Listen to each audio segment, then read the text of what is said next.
What's up this afternoon, everyone? Welcome. Oh no, echoing. Hello. Fine. I always do that. Fine. Tuesday to y'all. Spoiler season. Who knows what days it is? It's spoiler season day. Fine Tuesday to y'all. Good to see ya. What is up, Lucid, Stone Rain, Roaring Fetcher, Monster CC, Devil, Magic, the Shade Boy, Black Elf, the Mega Magikarp. How is everyone today? Hopefully everyone had a spectacular am I too loud? Oh, was it from the ringing? Was that too loud? Okay, is the audio good now? Hopefully. Sorry. Apologies. Bushwarts, welcome to the Fish Bowl. Thank you so much for your subscription.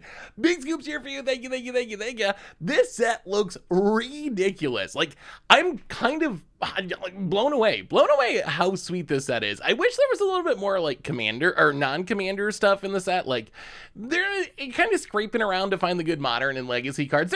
There's definitely some, and I think some people might be underrating it a little bit, just a tiny bit for modern and legacy. I don't think it's as bad as people make it sound, but I do think they could have went further towards modern and legacy. On the other hand, like, yeah, they are really pulling out the stops. They put out the rest of the box toppers today. Cabal coffers, that's a good reprint. Swords, a bunch of random lands. Gemstone Cavern's kind of expensive. Karak is coming back again. It's looking like a really Urborg. That's another expensive one. The new cards look really good. Did you see? Oh my god, this card. How busted is Spiteful Bounty? How busted is this card? Spiteful Bounty, I don't know if you saw it. This one just came out a little while ago. So it's essentially red meat hook, double red and X, deals X damage to each creature. When one or more creatures your opponents control die, you get a treasure token only once each turn. Isn't this card like ridiculous? I feel like this is, you know what? It might be better than Meat Hook Massacre, honestly. Like, yeah, I know it's got the once per turn restriction. Meat Hook doesn't, but a treasure token is way more powerful than draining and gaining a little bit of life. I actually think this is on par with Meat Hook Massacre power level wise. It is a really strong card. The set overall, like, I love it. And now that I'm a Lord of the Rings expert, I understand some of the references. I know that. I tried.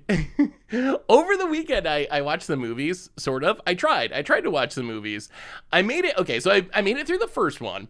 I fast forwarded a little bit during the long walking scenes when nothing was happening to look for, like, I don't know, there was some, like, long walking scenes and some long, like, romance scenes where I was like, all right, like, I get it. They're falling in love or whatever. So I did a little fast forwarding, got it down from, like, 3 hours to maybe, like, 2 hours.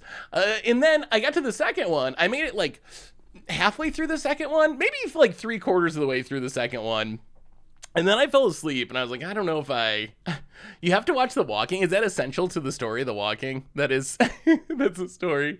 Do I have you know what my favorite character is? It's definitely the tree folk. The tree folk are super cool. Like the Ents, like that was my favorite part of I guess that's movie 2, right? The Ents and that big battle. Like the Ents coming to save today. That was the sweetest part of the movie for me. My question is it worth watching the third one? Like I kind of just want to be Treebeard at this point. Is it worth watching the third one? I got to like most of the way through the second one and I fell asleep and I thought about firing it up again the next night to try to watch the rest of it. And I was like, I don't know if I want to fast forward through it. The third one is a good one. Like, rank them for me. Like, is the third one like one of the best ones? Is it, put them in order, 1, 2, or 3, like from best to worst. Third is the best.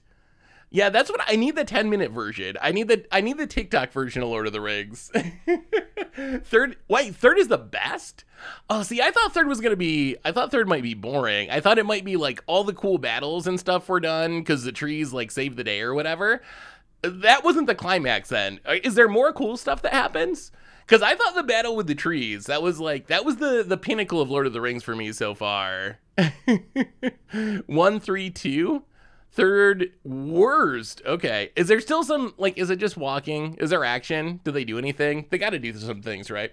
Well, now that I'm a Lord of the Rings expert, as the stream goes on today, if you got any questions, if you want me to explain anything or, pronounce any of these characters' names, I got you. I'm officially a Lord of the Rings nerd now. Lots of cool battles. Okay. Well, maybe it'll give it a shot then. So question.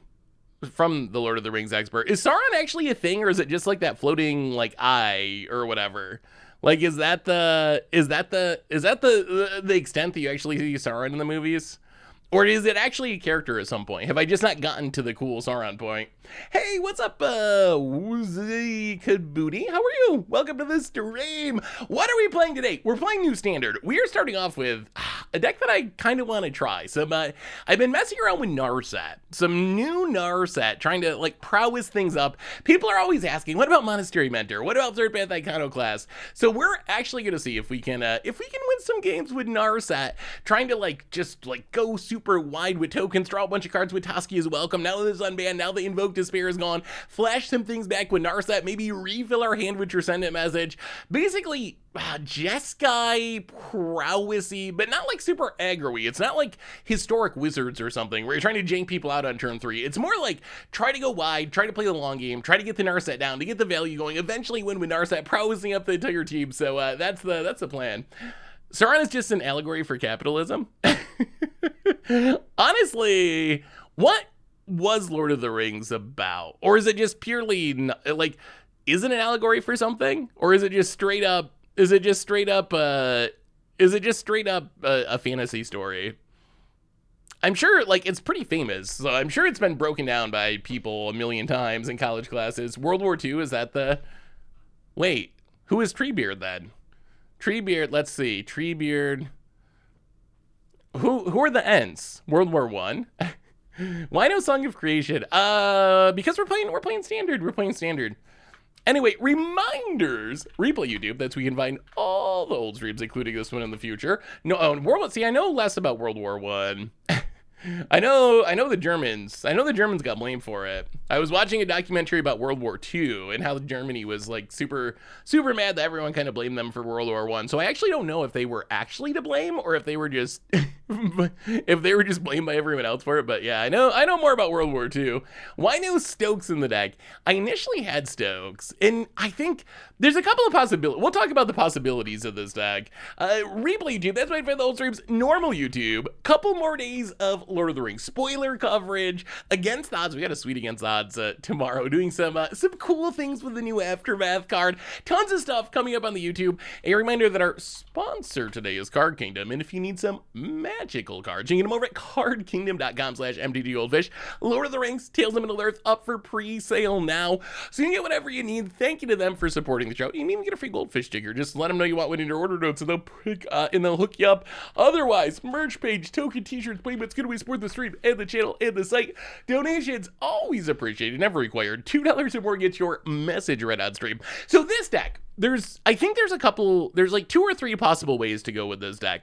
This is a build of Narset that's kind of trying to go longish. It's playing like Toski is welcome in the main deck. Toski is welcome. I don't know if you saw the video where he played soldiers, yesterday's video on the YouTube where he played the Nahiri's Resolve deck.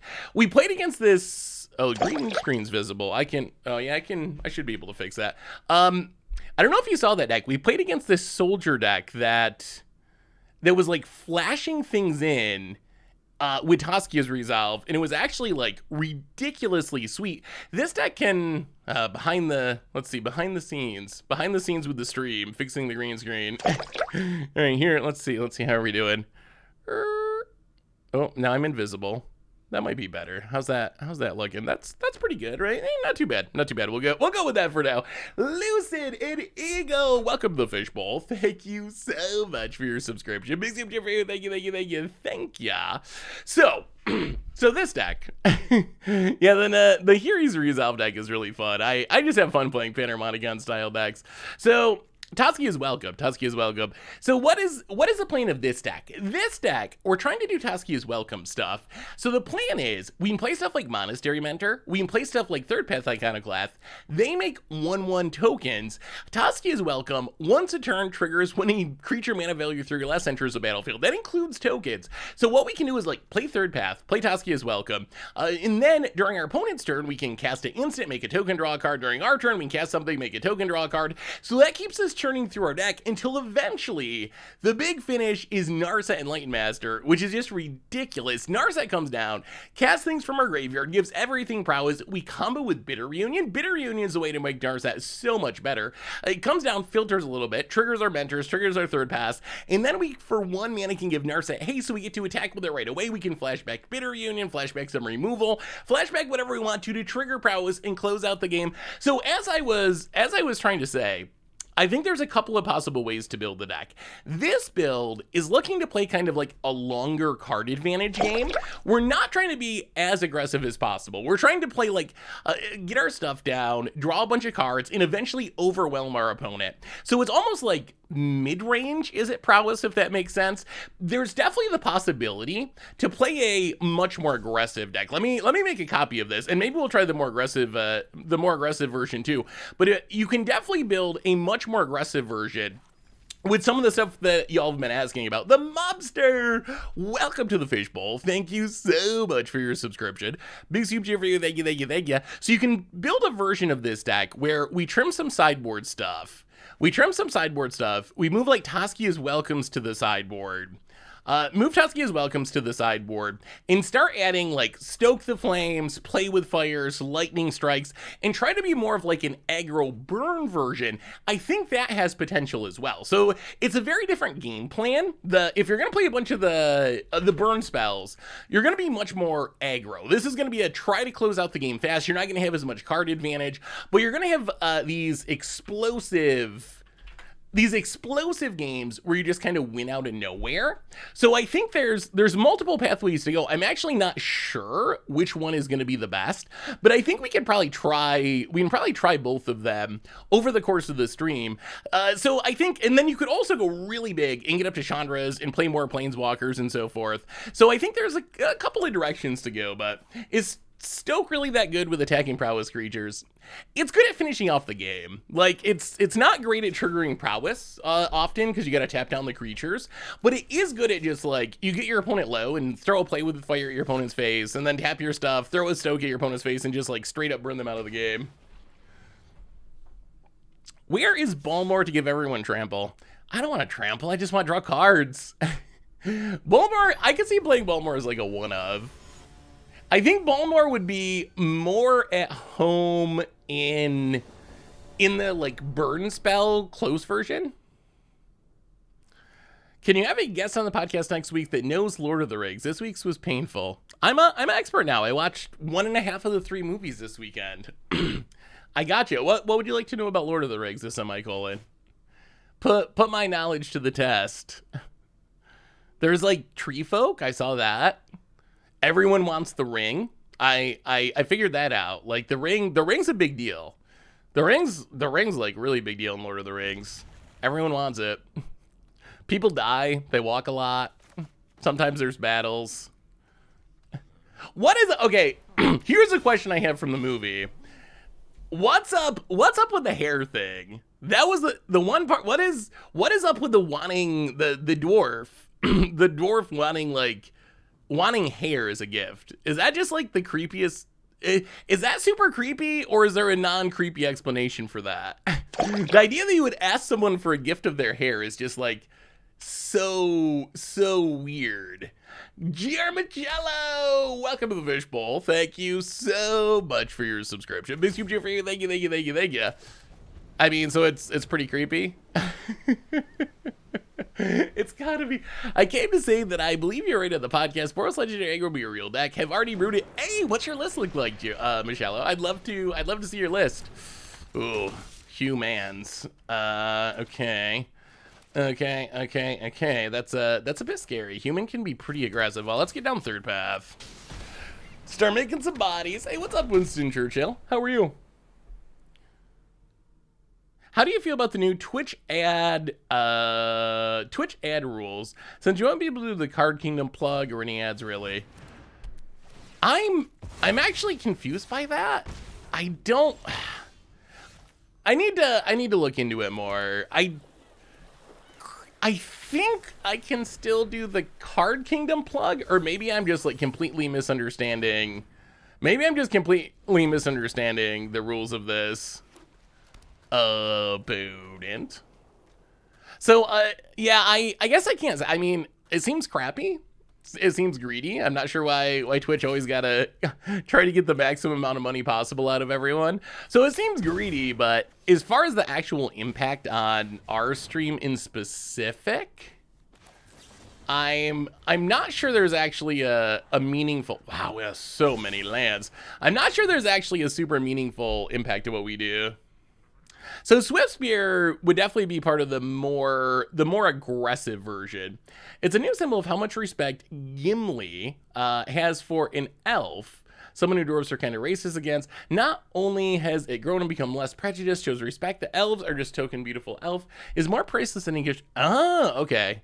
So maybe it makes more sense from like watching the movie, like super, fast forwarding through the boring parts, but like watching the movie. It came across a little creepy, but maybe if you read the entire book and you have all the context of it, maybe it makes a lot more sense. I didn't pick up on so much of the racial thing. I saw there was a couple parts where the dwarf was saying like things that were apparently not very nice, but I just thought it was a dwarf thing, that dwarfs are like not very like whatever proper. So I was thinking that I didn't realize there was like a lot of racial stuff going on in Middle Earth that was part of it as well.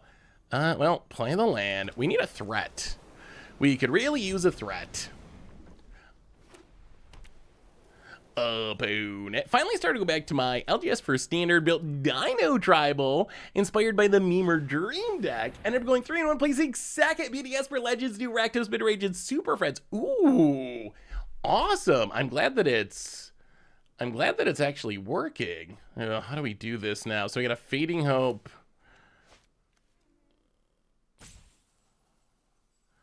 So we have to Fading Hope this. Lantern Flare, very bad with no creatures.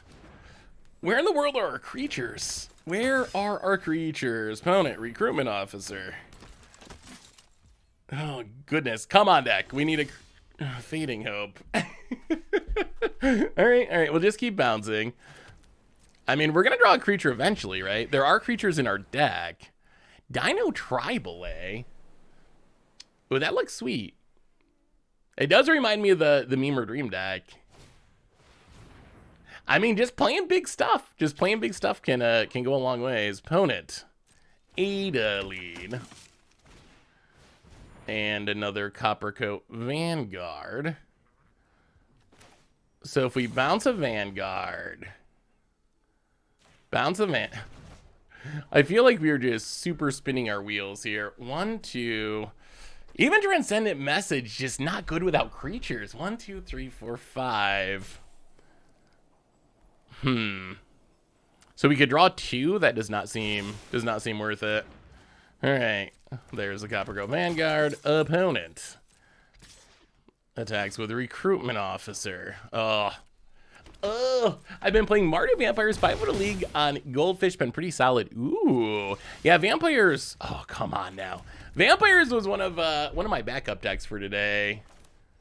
I think we just lose this game. We have had so many lands. So many lands. I kind of wish Watsu would just clap Kithkin into halflings. Seems like White Kithkin are hobbits. They both fit in that bucket. Yeah, I was wondering about that too. Like, one of the problems with the Universes Beyond stuff is it doesn't necessarily synergize with Magic stuff. I'm kind of surprised they didn't figure out a way around that. Because I was thinking, like, if you look at, actually, Lord of the Rings experts, other than myself, of course, but the rest of you Lord of the Rings experts, this is just the nightmare. We drew nothing that entire game. If you look at the Lord of the Rings set, pretty much every orc thing is also a goblin thing. Is that a Lord of the Rings thing? Like, I was trying to figure out is that some sort of Lord of the Rings flavor thing that you're amassing orcs, but everything also impacts goblins? Or Is this just to make the card work in Magic? Because if Assault the Osgilisk, if that didn't say goblins, the card is 1,000,000% useless. Or like the two drop thing, Moria Marauders. Yes, whenever a goblin or orc deals combat damage, it does something. The orc text is like flavor text, like that is like super not relevant to Magic. However, the goblin text is relevant. So I was curious why they didn't do something more like that with Kithkins and Halflings. Like, why not make it synergize with Magic? I guess maybe the problem is maybe the Lord of the Rings people don't want their IP cluttered up with Magic stuff. Like, maybe the Lord of the Rings people just like said no. But it is a bummer, like, that Kithkin, which are Magic Halflings, don't really benefit from the Halfling set. Goblin Orc are allies, so I guess it makes some amount of sense, flavor wise. Well, okay, we get to bring in some lithomantic barrages. Yeah, we couldn't find a threat. We couldn't find any card draw. We just did essentially nothing that game. All right, let's try it like that. Go down the counters. Just got from the most frustrating doctor's appointment. Oh, I'm sorry, Paladin. Hopefully everything's all right with you. It's kind of a retcon from Tolkien, if I remember right. In The Hobbit, he wrote goblins and kind of retconned them into Lord of the Rings to be orcs, and just kind of junky. I could be wrong. So explain this to me about Lord of the Rings. So I was watching the movie. So obviously you have the bad wizard, like evil Gandalf. Saurian, whatever it is, the evil Gandalf wizard. The orcs, Suramon, there we go. Evil Gandalf Suramon. The orcs, did he like conjure them out of magic or something? There's like a scene in the movie where I think it's towards the beginning of the first movie where he's like setting up his army and getting his big like factory going, and there's like these big ridiculous orcs are like coming out of, I don't even know, like goo in the ground.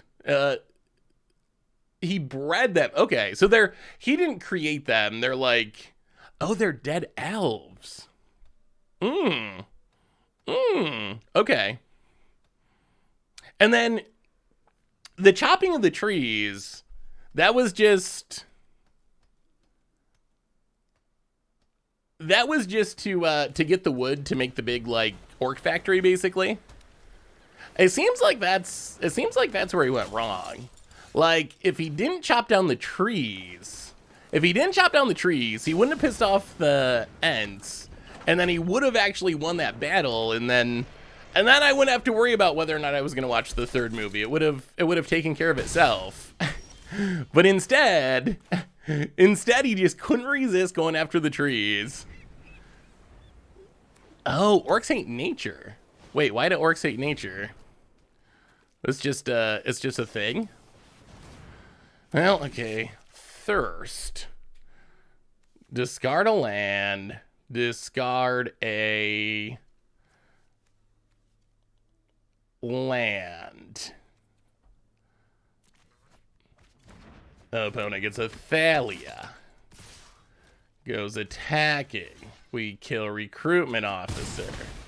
Drop to 14. Hopeful initiate. Oh, Toski is welcome, but a little slow at the moment. All right, so play the land.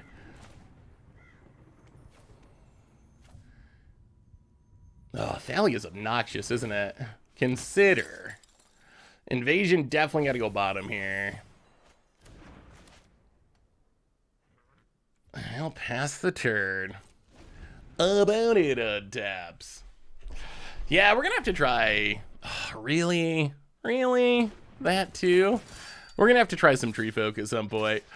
Pooh Master, welcome to the Fish Bowl. Thank you so much for your subscription. Big soup chip for you. Thank you. I'll make a token. Land definitely to the bottom. Even more lands. Opponent grows the dorks. We take infinite and a half. Okay. Down to 5. Well, play the land. Oh, this is so bad. Third path Iconoclast. Oh, this doesn't even... Wow, we were just like stacks out of this game. Okay, maybe this is a bad matchup. Maybe this is a bad matchup. Hey, Seth, been watching your videos on YouTube for a long time. First time on Twitch. Hey, welcome, Nightshade. Been enjoying new standard with my rats. Yeah, we're super dead. With my rats in cars deck. Standard abs and Greasefang. Ooh, let me see Nightshade. I haven't played Greasefang in standard in a while. Greasefang's a sweet card. I'm surprised with how good it is in older formats. I'm surprised it hasn't caught on at all in standard. All right, well, maybe we can make enough tokens to survive. We block.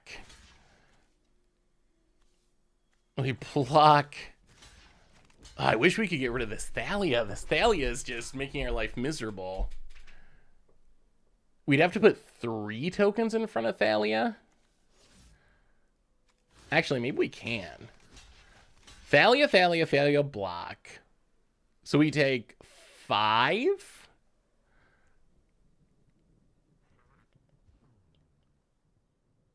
Okay, let's do it like that. We gotta get rid of Thalia. The Thalia is just absolutely ruining our day here. All right, we finally killed a Thalia. We dropped to 5. If that's another Thalia, okay, it's not a Thalia. That's good. We need to hit something here, though. Well, Thirst for Discovery makes some tokens. Come on, deck. Come on, deck. Show us some removal. Show us a Lantern Flare. I'll discard the basic. Play the land. Can we keep surviving? Standard Greasefang looks really solid. Thunder's Colossus is spicy. It is the biggest, baddest vehicle in Standard. Yeah, they didn't have enough mana for Initiate. Initiate's 3 to activate, but in the future they possibly could. Well, I mean, let's just land and Toski is welcome, make some tokens. I guess we're just on the make some 1/1s and hope for the best. All right, pass the turn. We got a lot of blockers, that's good. Yoda Man, welcome to the Fishbowl. Oh, Thalia. Oh dear. Oh, not Thalia, Vanguard. Thank you so much for your subscription. Big super for you. Thank you, thank you, thank you, thank you. Opponent going on the big attack. We're at 5. Opponent trains and makes a token. 1, 2, 3, 4, 5. Oh, I don't know if we can survive this or not. So we're taking 3. We also have like 1,000,000 pain lands.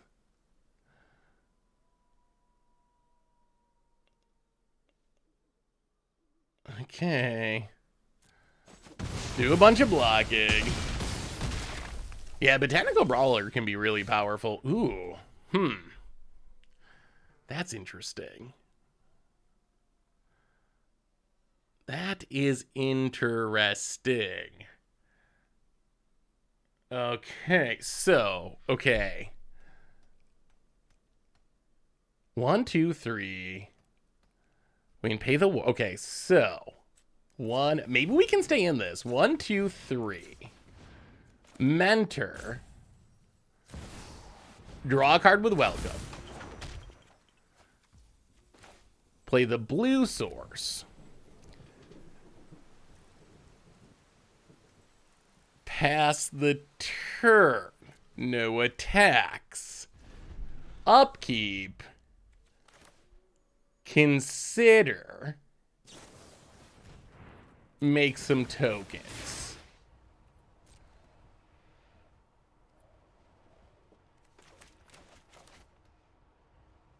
About it. Oh, they're gonna blow up the welcome. All right.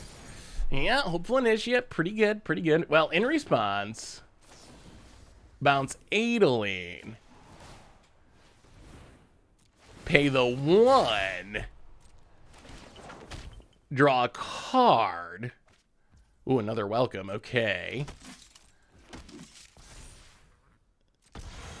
We got a shot. We somehow got a shot. Adeline out of here. We get to scry. We'll keep the Fading Hope. Okay, sure. Welcome down. Welcome down, but a lot of tokens incoming. Here comes the tokens. Surveil. Draw the Fading Hope. We can block our way through this. Opponent. plays the land, and I think we're gonna make the comeback. Opponent passes. Oh, let me see, Michello. I want to see the legendary aggro deck. All right, so Toski is welcome. Returns. Get a bunch of triggers. And opponent scoops it up! Oh my goodness! That is Monastery Mentor power. We never got to the Narset, but we managed to get our way back in there somehow. We were so behind that game too. I can't believe we got back into that. That was a good one. Okay, I have a question for you about a Lord of the Rings card. This is not about the movie. This is Magic. We're talking Magic. What do you think of? Oh, now we got to find it. I'm curious your take on the new Mana Rock. Oh my god. The new Mana Rock. I swear that fantasy writers make up words that no one can pronounce. File of Gradelia, Gradel, whatever. This card, this legendary artifact. So 3 mana rock, makes any color. If you draw a card with no cards in hand, you draw 2. If you would gain a life while you're at 5 or less life, you gain twice as much. Is this a 3 mana artifact with enough upside that you would play it in just a generic commander deck? Like how good is this card? I'm a big believer in files a real word, really? Wait. Oh my goodness. I don't know if that's a real word. I mean, yeah, I guess it's kind of a real word, but it's like it means vile. Why not just say vile, Tolkien? If you said vile, I would know what that means because because it's a magic word. Most of my vocabulary comes from magic. Seriously. It's not ether file. Come on now. Come on now. But seriously, archaic words aside, how good is it? How good do you think it is? Maybe we gotta go on Invasion for a Fateful Absence, run it like that. Like, I think I would play it in certain decks, right? Like, if I was playing a life swap deck, like Evra or something, then I think it would be really sweet. But is it enough upside to just be like the Celestis? For me, the Celestis has enough upside that I will run it in whatever deck, just for value, as a 3 mana rock. Like, I think that is good enough. Maybe we gotta go Thirst Bottom? Let's go Thirst. I guess Thirst Bottom, unfortunately. Do you think it's... Yeah, that was my question. Is it good enough to just play as a generic good card? Well, Stormcarve goes go. Thalia seems very annoying for a deck. Maybe we need more Lithomancer barrages in the sideboard. Maybe we gotta max... Maybe we gotta max out on Lithomancer barrages. Well, how about a third path Iconoclast opponent, now that you're taxing all of our spells?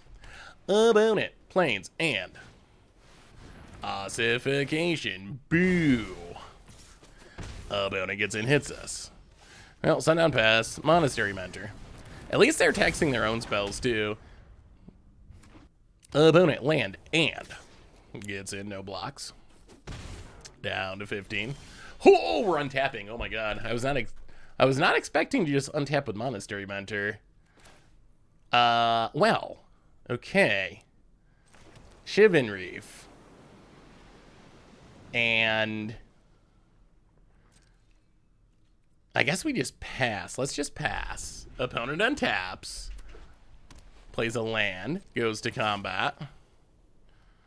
Yeah, we'll take it one more time. That's fine. Sure. Yeah, got us down to 13. Let's consider make a token. Eganjo to the bottom. Aw, more lands. Another Mentor. Double Mentor is kind of sweet. Well, play the land. Play the Mentor.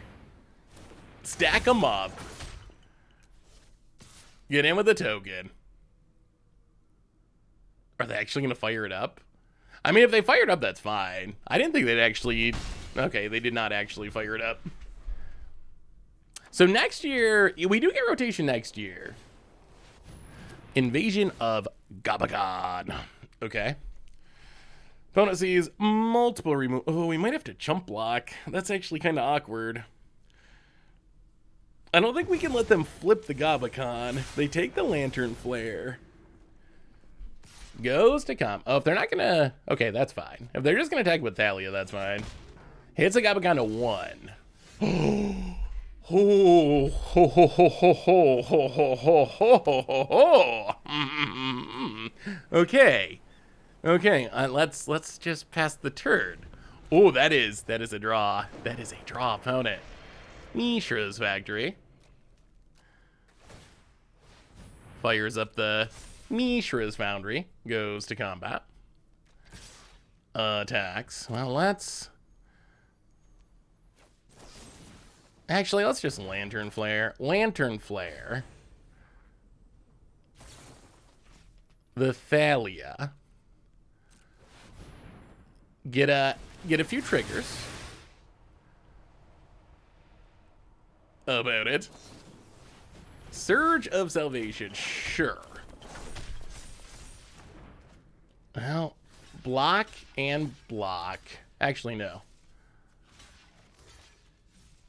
Block and block.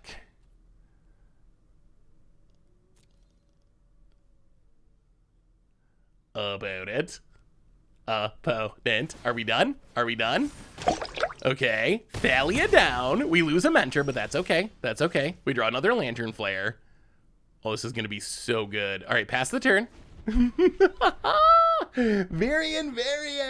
Welcome to the Fishbowl. Thank you so much for your subscription. Big scoops here for you. Thank you, thank you, thank you. Thank ya. 1, 2, 3, 4. 1, 2, 3, 4, 5. Let's just do it now. So 4, 1, 2, 3, 4. Yeah, let's draw 5.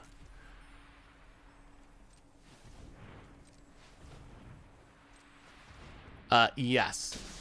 Oh, this is gotta be game, right? There's no way. How do you beat 5 cards?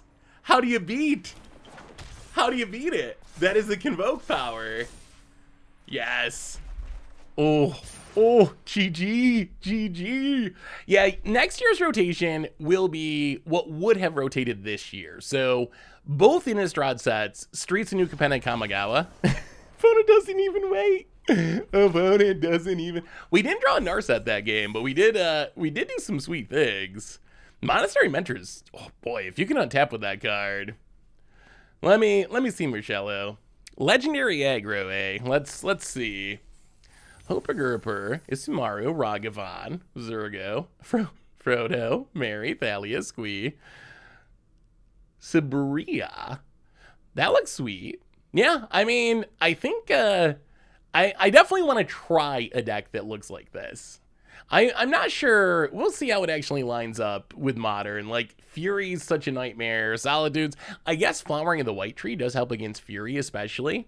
So maybe that'll be enough. Like, that's my main worry, is just how does it line up with all the really strong removal. But I think you're on the right track.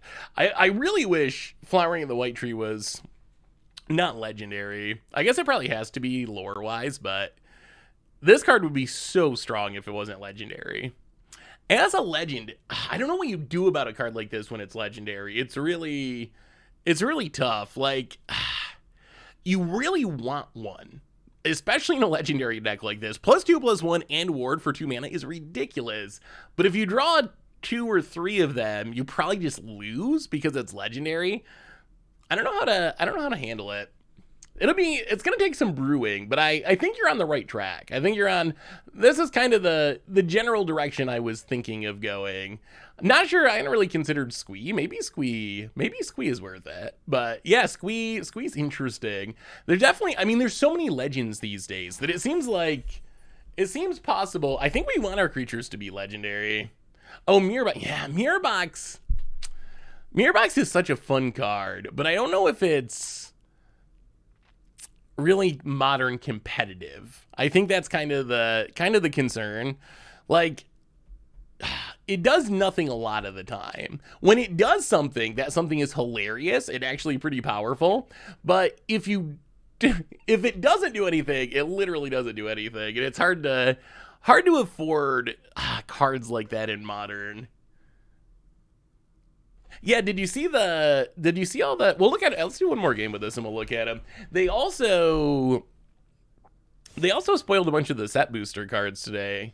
We're getting near the end. We're getting near the end of the spoiler season, where they have revealed most of the set at this point, and the hits just keep coming. Oh, also, chat on Lord of the Rings. Back to the movies.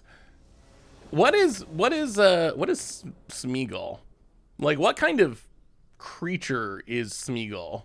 Obviously got like super tortured or beaten up or whatever, and that's probably partly why he was so weird looking. But Smeagol doesn't look like any of the other characters. Oh, he's a hobbit. Oh, okay. A corrupted hobbit. What's the difference between hobbit and halfling?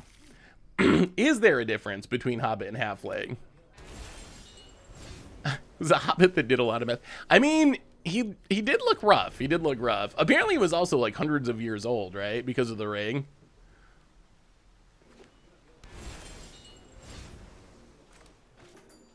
So what is the actual power of the ring? The ring just, it does anything?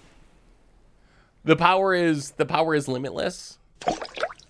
Let's discard Iganjo. Ooh, there's a Narset. Okay, we're heading in the right direction. Affinity to Squirrel. I saw it make things invisible. That was pretty sweet. But it's got to be more than that, right? It's not just invisibility. I guess we pitch a Fading Hope. Opponent pitches a Cut Down. This Liliana is kind of scaring me. It might actually just ultimate, which is not good. Well, let's consider. Grab a third path. Oh, play the land. Pass the turn. About it. A little bit off topic. Can I tell you the SP? I'm so confused. The ring's primary power was control of the other rings of power and the domination of the wills of the users. The ring also conferred power to... Wait. I thought there was only one ring. There's more than one ring? Wait a minute. Wait a minute. Isn't that the whole gimmick with the one of one ring? There's more than one ring of power? Sandor Caracas, welcome to the fishbowl. Thank you. So then why is everyone paying so much for the collector boosters? I thought it was an exclusive thing. Sandor Caracas, welcome to the fishbowl. Thank you so much for your subscription. Big soup cheer for you. Thank you. Well, how about a third path iconoclast? Opponent going to kill it. Well, okay. Pick it up. Make a token. Oh. Yeah, you know what? I think we keep a second Narset. All right, fizzle it. Can we stop this Liliana is the real question about it. Ticks up. I mean, I guess we could bounce it. That feels so bad, but I guess we could just Atwara it about it. Land and passes. Oh.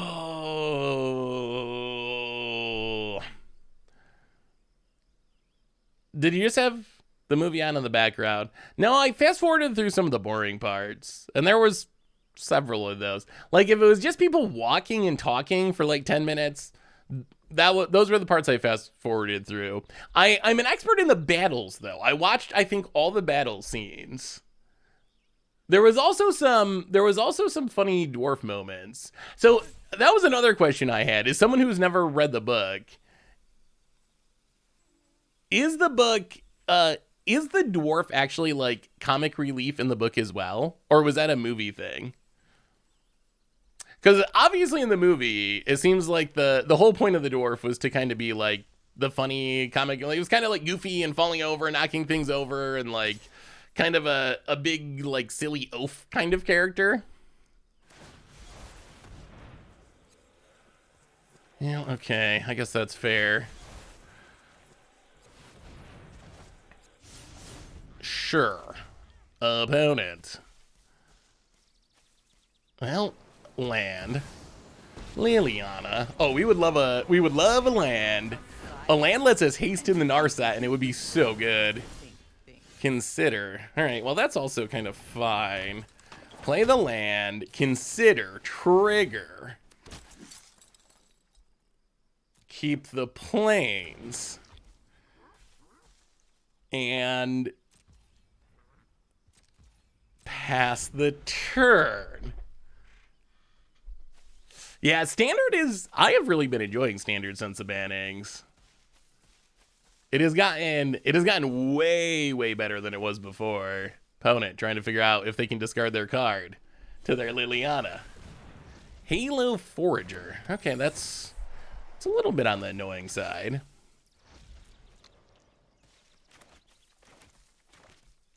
What are we foraging? So it's... removal or consider, I guess? I cut myself off when you started asking what the One Ring's power was. Was going to ask a little off topic. Can I tell you a project I'm working on? I would love to hear about the project you're working on. All right, opponent's going to cut down the third path. Yup. Well, we're back to wanting to draw land. Opponent takes up. We discard. Oh, if we can hasten this Narset, it's so good. Thirst for discovery. Well, okay, I guess we just play the Narset. Pass the turn. Trust our opponent doesn't top deck. Opponent. Oh my goodness! Oh, what a top deck! Oh no! Wow! And now it's game. Oh my. That is frustrating. Tag Liliana. Opponent going to block. Yep. Oh. We just needed to draw land for so many turns to get out from under the Liliana, and our opponent top deck. Oh, nah. Oh. Magic is such a weird game. The little order of stuff matters so much. Well, Monastery Mentor. Not great, but it does keep Liliana from ultimating. Hit the Liliana. Watch it. What is your project, Magikarp? The enchantment rummages when it ETBs. You can't sack it. It just sacks to give things haste. The ETB it rummages. Can you tell me which zombie version is the strongest, most consistent in Modern? Pioneer, Mono Black, Black White, Red Black, or Black Blue? Thank you very much. Oh boy. All right, opponent Blade Coil Serpent off the top. Well, this Liliana has absolutely went to town. I think we're super dead here. We draw Fading Hope. Yeah, all right. Well, Liliana looking good that game. That's a really tough question. So there really isn't a top tier build of. There really isn't a top tier build of zombies in any format. I think no matter what build you went with, you're gonna be black based. So like, no matter which color you splash, 90% of your deck is gonna be mono black. I don't think red offers a whole lot unless you want to be like a sacrifice deck. If you want to be some sort of sacrifice deck and play like Goblin Bombardment, that's the upside there. White offers, I guess, a couple of okay zombies, like the 2-mana Drain Zombie, and then it offers some reanimation, so you get the kind of the combo kill. And then blue, I guess you get sideboard counter spells. So I guess it really depends on what your goal is. What are the good zombie ETBs? It's mostly drain stuff. I mean, Grain Merchant, I guess, if you're going super expensive. What does blue offer like a zombie deck in like Pioneer Modern though? For Commander, you get to play like Grim Grin or like Scarab God. Some of these like big high end things, big top end things, which are definitely fun. But those cards usually don't show up as much in formats like Modern, or they're not as good in formats like Modern. Yeah, there's so many zombie lords now that I don't think you really need the uncommon Demure one. Yeah, that's a tough question. So I have mostly played either white black or mono black. So I guess I would. All right. I mean, Surge of Salvation is strong. Should we get to that point? That is very good at stopping our opponent's stuff. It could protect the Mentor potentially. Well, play the land. Bitter Reunion. Discard a land. Pass the turn. We probably gotta wait an extra turn before playing the Mentor. All right, opponent, gonna go with the Duress. Oh, Dedapult's a really cool card.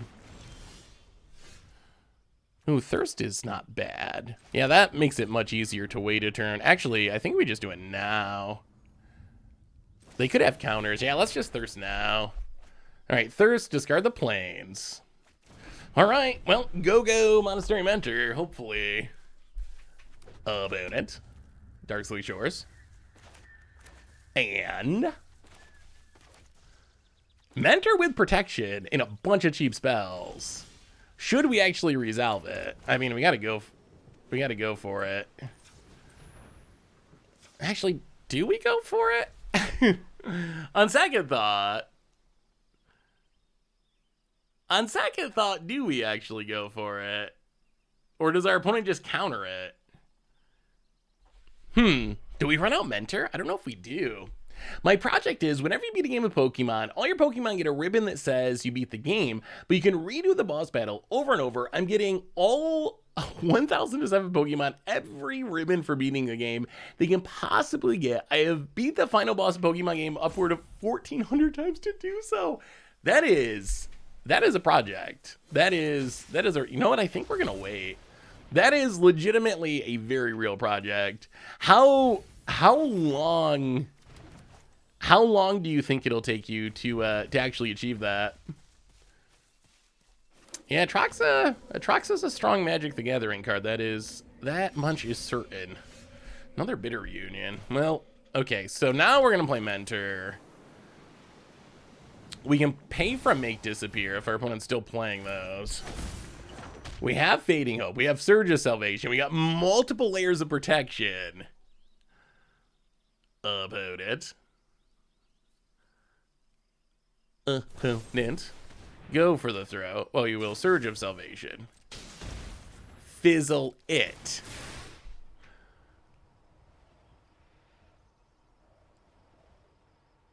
Opponent. This is where Narset would be so sweet. Have you tried Prowess in Modern? Yeah, we played Modern Prowess before. Really?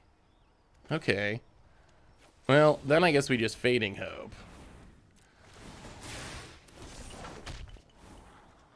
Keep a second Mentor. Can never have too many Mentors. Get a couple tokens. Yeah, Prowess in Modern is sweet. Very aggressive. Like one of the most aggressive decks in the format. The thing with Modern Prowess is at least the most powerful builds are typically too fast to play cool cards like Monastery Mentor. They're almost like turn 2, turn 3 combo decks, essentially. Oh yeah, Glissa. Glissa is a powerful option to push into green with zombies, isn't it? Are there any other good green zombies? I guess you get are they gonna duress us again? Alright, so I can take the Bitter Reunion. Can't duress a Monastery Mentor, though. Wow, they really take the Fading Hope.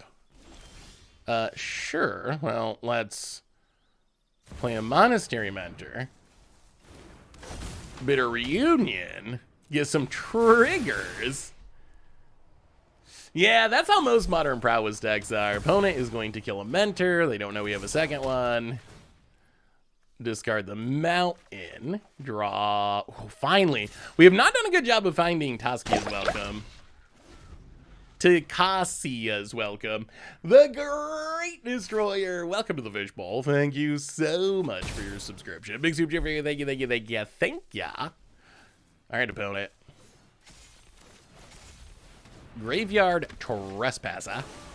I've been playing some Jund Arcane Bombardment in Best of 1 lately. Nice that the deck feels viable again now that Fable Invoker God. Yeah, I was messing around a little bit with Third Path. Now let's play Third Path.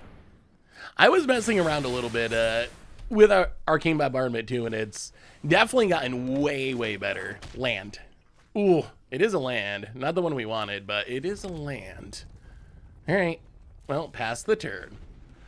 Opponent. What else has been working in Standard? Anyone else find anything sweet? I think that Dimir, Dire Ref Captain could be good in like Dimir Aristocrat Zombies. I think if you're just mostly playing like Beatdown, I don't know if it's actually that necessary because there's a lot of zombie lords. So I don't know if splashing is really necessary. Now let's play another Mentor draw card. Ooh, there's Narset. There is Narset. That is what we were looking for. Third Path Iconoclast. Flip back that Glutton. Now we get to see the welcome synergies. Oh, I like that. I like that Arena erases the text if you've used it. I hadn't actually noticed before that they ghosted it out. Is that new? That's a nice little touch. A nice little touch. Yeah, Vampires might be... That's a deck I want to try in Standard again. I'm like curving Mono Red into Rakdos to play Urborg Scavengers with all your hasters has potential. Ooh. Yeah, Scavengers is coming up on the YouTube in the near future.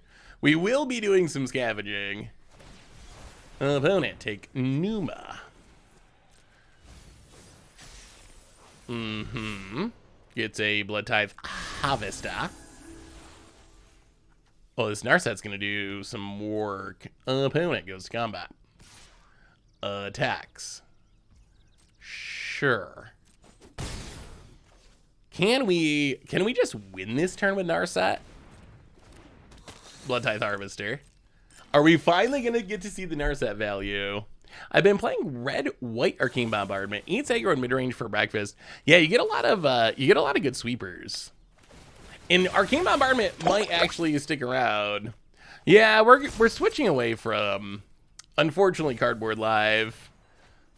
It just doesn't keep up anymore. So we're switching to the untap.gg. I just haven't done it yet because it's spoiler season always super busy because I'm doing spoiler videos every day. So I don't usually get to that little extra stuff, but spoiler season is going to end next week. I'm going to be in Baltimore for the Command Fest. So we got Baltimore Command Fest spoiler season, but then we're going to get set up and switch to untap so we actually have a more functional overlay again. Well, okay, Narset. Haste them up.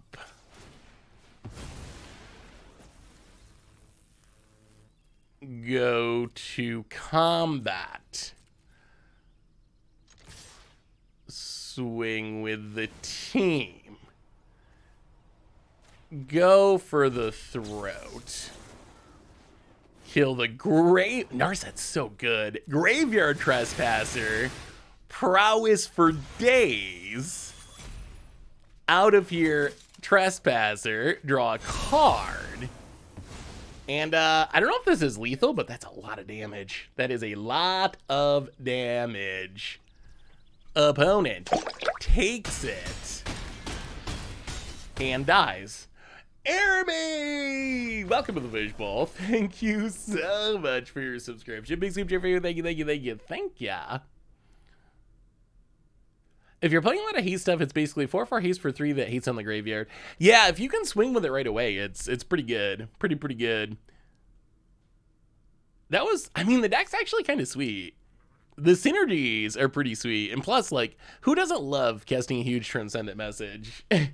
Judging by the fact that the logistics of my project are way harder than the beginning, I have exponentially more Pokemon to deal with each time. I'm going to say the project is going to take 4,500 hours. Wow. I wonder, what in your life, chat, have you spent 4,500 hours on? Excluding Magic, because I assume Magic is gonna be a popular answer. Have you ever heard? I think the debunked theory that you have to spend, is it 10,000 hours on something to like become an expert at it? I don't think it's actually like scientific, but it is like sort of true, I guess, that if you practice something a lot, you're going to get better at it. So I don't know if the actual 10,000 hour thing is true. Cycling, D&D and Diablo, Smite, Borderlands, Skyrim Guitar, RuneScape, League of Legends. For me, it would definitely be breathing. I think I've breathed for that amount of time. Yeah, the 10,000 hour thing is arbitrary, I think.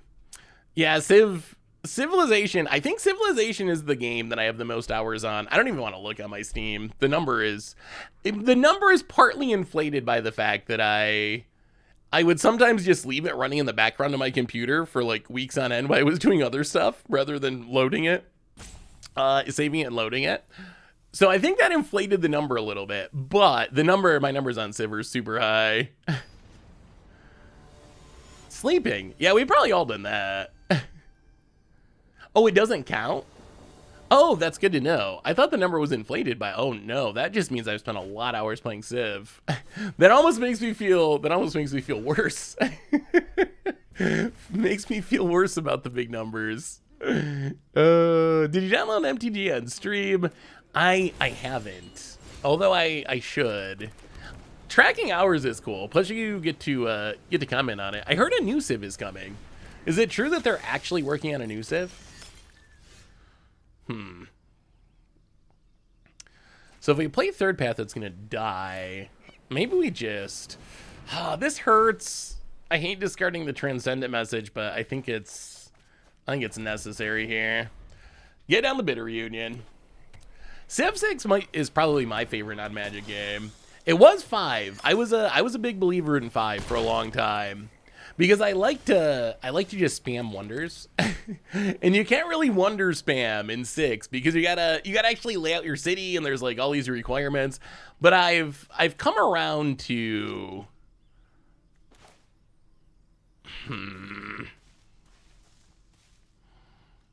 I would like to play Welcome, but it's so risky. So if we welcome this turn. Yeah, this is just bad. This is just bad in a bunch of ways. Blood Tithe Harvester is still a good card. Even with the rest of Rakdos, man, the double Blood Tithe Harvester draw is still a good start for a game of Standard. I haven't played Galactic Civilizations. Is it worth playing? Wasn't there like an actual civilization in space, like Beyond Earth or something?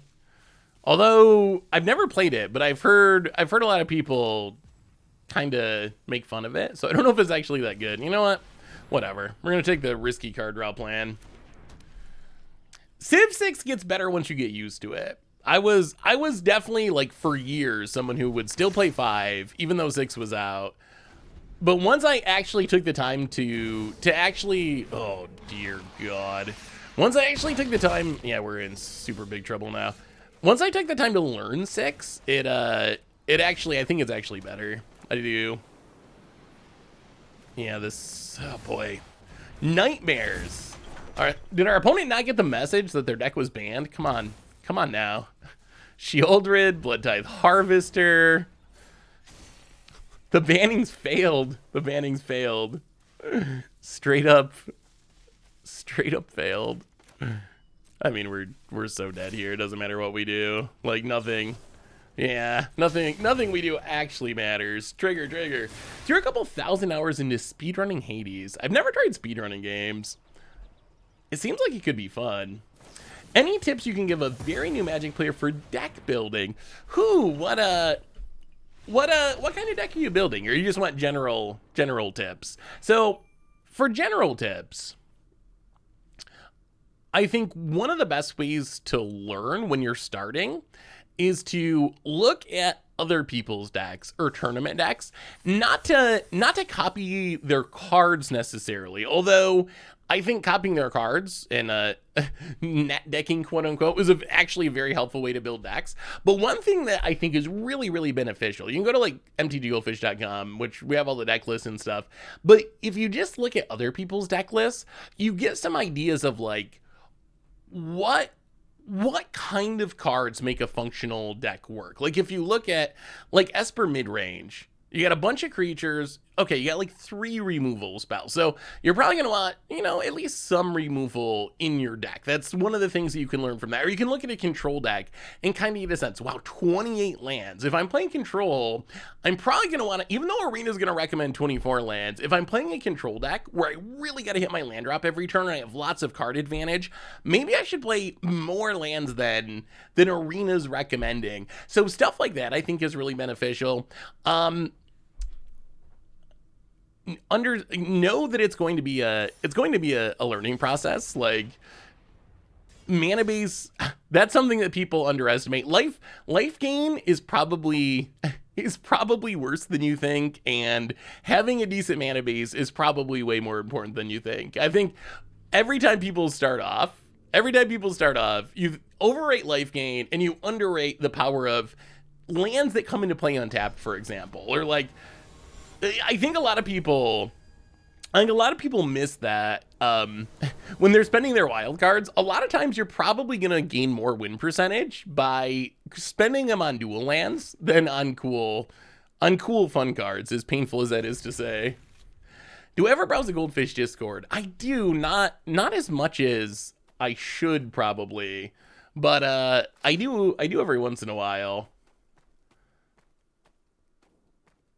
See if you can. It would be fun to do something more with it.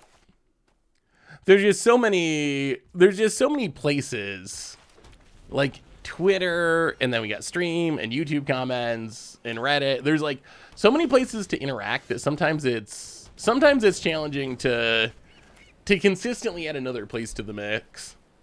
Oh yeah, Urabras could be a fun one to revisit. Oh, I was so disappointed with Urabras when it first came out. This is not even a good thing to counter, but we want to do something. Oh boy, we need a land here desperately. Whoa, twice as many welcomes as lands.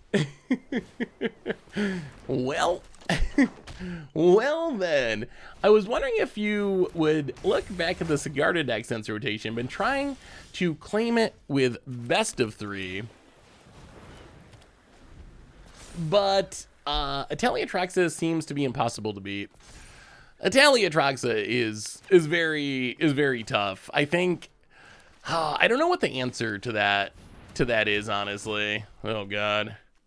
Well, yeah, that is a ridiculous start. I mean, we also missed a land drop. The moment gets in. Yeah, GG. not beating that. Yeah, the Angel deck I think would be fun to revisit. I think it's really good against any of the aggro decks in the format. I've played it a little bit in best of 3. It's really good against the aggro decks of the format. Really bad against, or I don't know about really bad, but not good against. We don't have any way to kill Hollow Taunting, do we? Does that mean we have to leave encounters? That doesn't feel great. But I guess we just gotta leave counters in. Well, I mean, good news is we'll probably draw lands this game, hopefully. Yeah, maybe we just gotta cut Segovia. Segovia's sweet, although in this deck, we don't have a lot of, like, super early pressure to flip it. And then some of our stuff already has Convoke, which makes giving it Convoke a little bit less exciting. Yeah, maybe it's something like this. Yeah, Tomer's streaming tomorrow.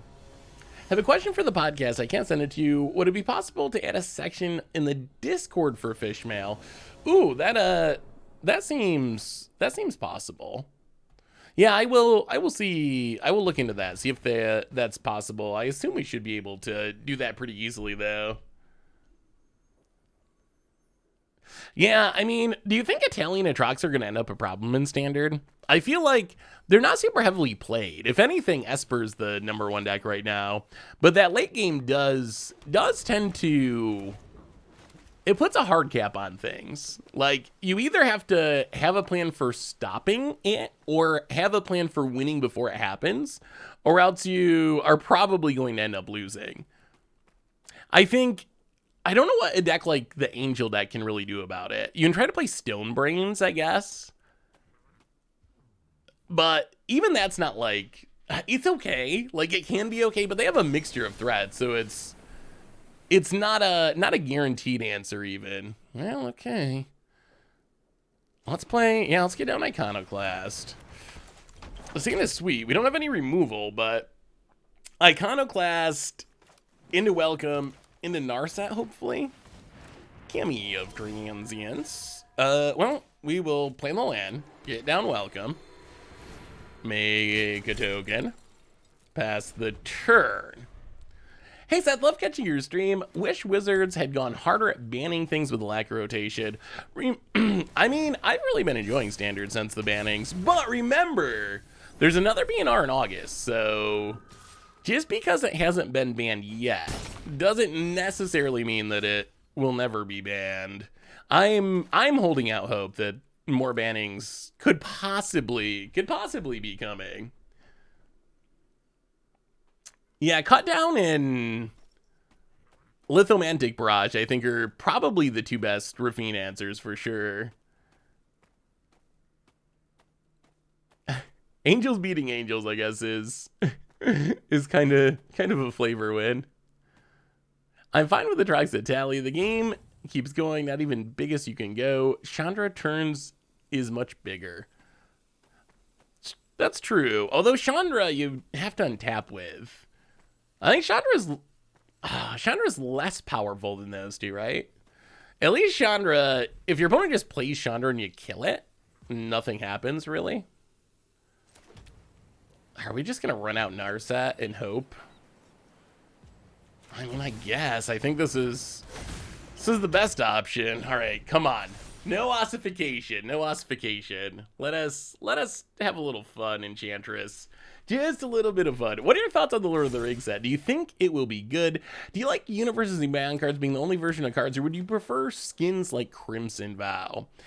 I think that... Ooh, there's Catilda. Well, okay. Looks like we untap with Narset. Can we do anything with Narset? This is going to be interesting. Opponent hits us to 13. Consider. Okay, well, consider first. We need a removal spell for Catilda. So consider, trigger, draw, land. Ooh, Lantern Flare. Oh, that is wonderful, right? Oh, that's the best. Leave it on top. Oh, that's so good. That is so good. Ooh, check this out. Okay, so Lantern Flare. Get rid of the Catilda. Get a bunch of... Do we win here? Is this just game? Is this just Narset game? Kill it. Gain a bunch of life. Go to combat. Attack. Lantern Flare returns. Run it back. Get rid of the Cammy. Oh, what a turn. What a Narset turn. And we still have the counter up, too. Kill it. Hit ya. Oh, my goodness. I would like to hear what y'all think about the Lord of the Rings set. We've talked about it a bunch. I think Lord of the Rings in specific is... Oh yeah, that is always fun. A nice weekend for it. I think Lord of the Rings in specific is like a perfect... It's a perfect match for Magic, right? Like it is literally the perfect match. Much of Magic is based on Lord of the Rings. So I feel like in this case... I think it's a very natural fit. So not having magic versions doesn't really bother me even a little bit in this case. Like it's so similar. As far as the set itself, I think sometimes with Universes Beyond, and Wizards has done a decent job with this, with like the Walking Dead's cards and the Secret Lair drop cards, they have started printing the Magic version. So I think that was a really good choice, not just to get Magic versions, but also to get more of those cards out there. In case, one of the big concerns with the Secret Lair stuff is just running out of supply of those cards and ending up super expensive. So I think that that was a choice that really solved a lot of the issues with it. As far as Lord of the Rings itself, I don't think Lord of the Rings is Modern Horizons 3. I feel like it's a pretty medium to lacking modern set. I feel like it's a great commander set, but I don't know. What do you think the power level is for modern? I feel like the modern power level is fringe to below. Is there any reason this could not have been a standard set? When I look at Lord of the Rings and I look through the cards, to me it feels like the power of a standard set. Ooh, the Ring Tempting might be better in... Really? See, I hadn't really considered... I hadn't really considered the Ring Tempting to be a thing in Modern. But maybe it will. I mean, we have seen the commander mechanics in the past, like initiative break formats. And this is the first time... I think this is the least powerful of those mechanics because it kind of hard caps itself at 4. When the other ones like dungeons, initiative, just go and go and go. This one, once you reach that cap, it kind of stops doing anything. But I'm actually surprised that they don't put it in standard. Like, I'm actually it seems like it would sell them even more cards. I'm very curious why they didn't. What do you think the reason to not put it in standard is? People would absolutely freak out if they moved away from standard being 4 Magic IP sets a year. I mean, they already changed rotation.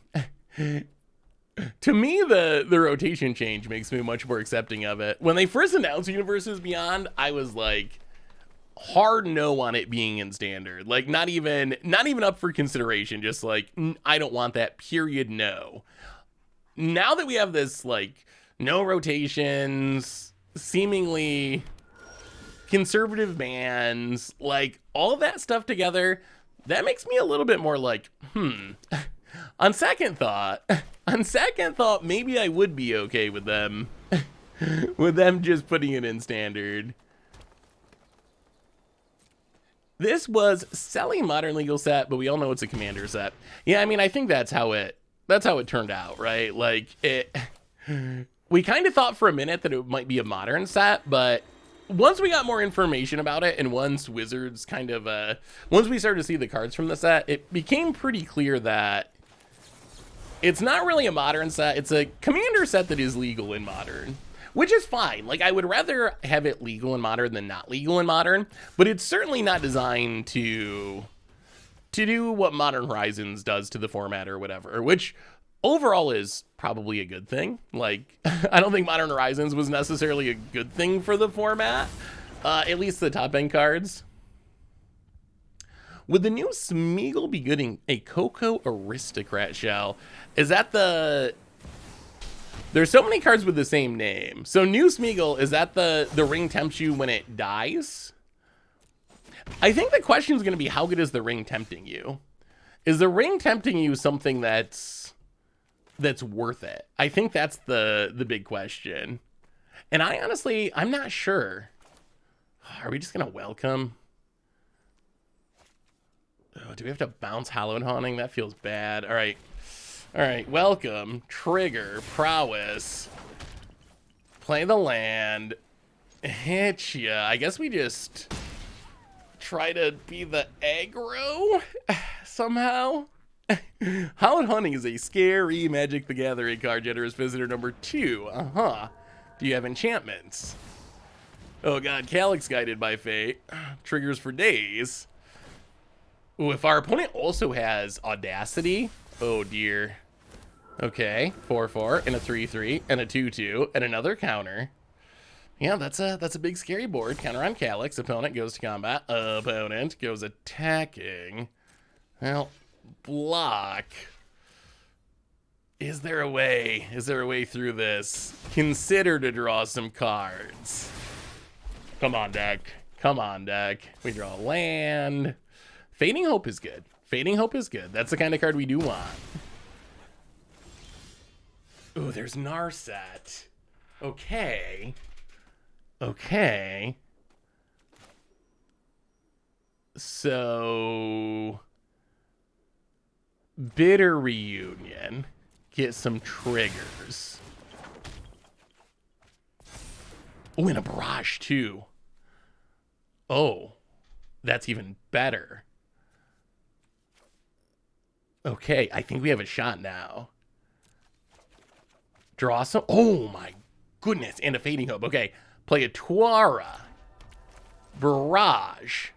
Get rid of Calyx. Get some triggers. Out of here. Go to combat. Oh, we might be able to tempo him out. Get in. Hit ya. Opponent's only got one card in hand. We got Narset for next turn.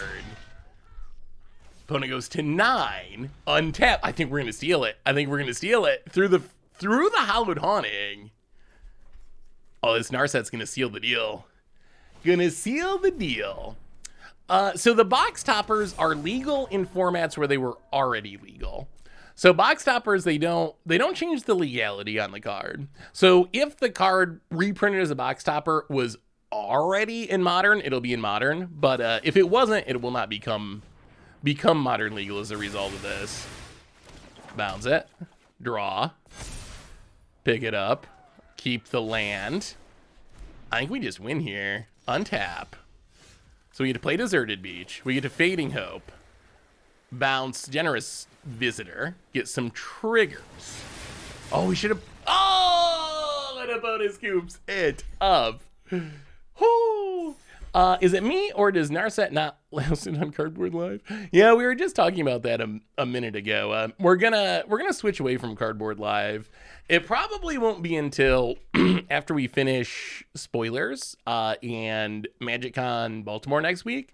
But that's on my to-do list. Cardboard Live used to be really sweet, but it started kind of slacking off as far as keeping up on new cards. What are these new cards? I haven't even looked at these yet. So Smeagol, helpful guide. Smeagol, I don't know how I feel about Smeagol in the movie. I am going to be at Baltimore. If you're in Baltimore, say hello. Come play a game. Smeagol Helpful Guide, 3 mana 4/2. Okay. At the beginning of your end step, if a creature died under your control this turn, the ring tempts you. Okay. Whenever the ring tempts you, target opponent reveals the top card of their library until they reveal a land card. Put that card on the battlefield tapped under your control in the rest into their graveyard. That doesn't seem that bad. So if a creature died, the ring tempts you and you ramp on your opponent's end step. I don't know what, is cheap enough to be Coco'd. What deck would you play that in, though? That's kind of the question. I don't know where it fits, but I like that card. I like Smeagol. Do you think that the reprinted box toppers will crash? Would love to pick up some cards getting reprinted. What do we have from... What was the last set that had box toppers? I'm trying to remember. I mean, we could go back and pretty easily look. So... Streets... So, like, the retro cards weren't really box toppers, right? I remember... So, Ikoria had new cards as box toppers. Master sets, yeah... I don't know how good the master set comparison is, but that might be as close as it gets. Like double masters. Oh no. Do we not have them listed?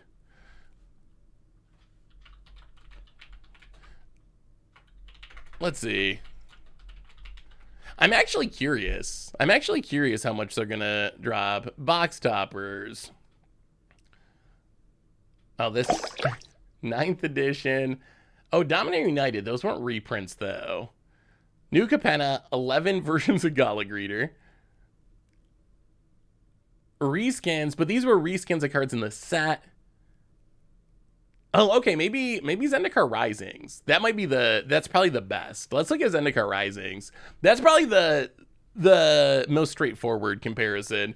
My fish is bad. Welcome to the Fish Bowl. Thank you so much for your subscription. Big super cheer for you. Stop doing what you're doing because I'm about to ruin the modern meta that you're used to. Wait, how are you ruining the modern meta? Is the rain tempting us?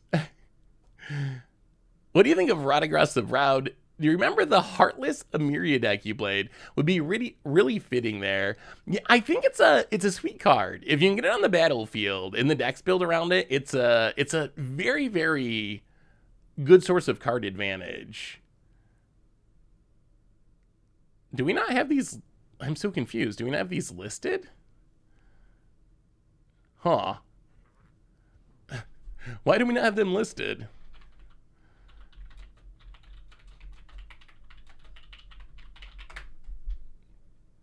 Oh, we have them as expeditions. All right, so how much did cards actually drop as a result of being printed box toppers? I feel like it helped a little bit, but not. Ancient Tomb just keeps going up. The Ancient Tomb box topper. Okay, that's not an especially comforting price chart. So that was not good. What about Cavern? Cavern's been trending down. Like that's good. It's also been in a couple of master sets, which probably matters as much as box toppers. I think the other issue we're gonna run into, the other thing we're gonna run into with this set is boxes are just so ridiculously expensive that maybe there's not as many box toppers out there, which would mean the prices wouldn't go down as much, just because I don't know how many people are going to open a box. Like, even just from talking to y'all in chat, how many of you are opening a box? I don't even know if I'm going to open a box, and I really love opening boxes. So I would say, just looking at these price charts, like, the box toppers hopefully will have some impact on the price, but I wouldn't get my hopes up if we go back to the box toppers over here. I wouldn't get my hopes up that you're gonna see cards just like crash. Like Urborg, what is Urborg right now? 40, 50 bucks. Maybe Urborg trends down to like 30, 25 at the best, but I wouldn't expect the box toppers to mean Urborg is $10 now or something like that. So prices should go down, but probably not as much as we would like. Lord of the Rings, let's see. What are the current box prices? So current box prices on Amazon, collector booster just under 400. Set boosters 174, draft boosters 168. Ugh. It's up there. It's kind of priced like a Modern Horizons set, I guess, except collector boosters I think are even more somehow. Yeah, there has been some pretty good deals on singles or on a sealed product, especially Innistrad just went way down. I've been messing around with Mono Red Explorer Pioneer Brew that plays like Storm using Burgundy and Song of Creation. Ooh, yeah, Song of Creation it's a really fun card to go off with. It is, when you get it to work, oh, it feels so good. You just like play through your entire deck and it's so sweet. This is a cool take on it. I haven't seen Glinthorn Buccaneer. Glinthorn seems spicy as a way to win once you fizzle. I really like that idea. I've never seen that plan for finishing the game. That's a really cool plan to just like try to draw your deck and then pass the turn and discard it all with Glinthorn out. I like it. Have you got some wins with it? Just not worth playing Paper Magic anymore. Paper Magic's coming back though. Didn't you hear Paper Standard. Wizards making it back. Fial of Grodelia. They silly made up words, I'm telling you. Apparently, file is actually vile. Why? Why would you write it that way? I swear, it was Tolkien just like a troll. Like, I imagine writing Lord of the Rings, he's sitting there digging through some old dictionary, being like, I really want to have this word vile in my book, but how can I spell that so no one will know what I'm talking about? Spends 10 minutes going through the dictionary. File, I've never heard of that before. All right, let's go with that. That'll get him. That'll show him for reading my books.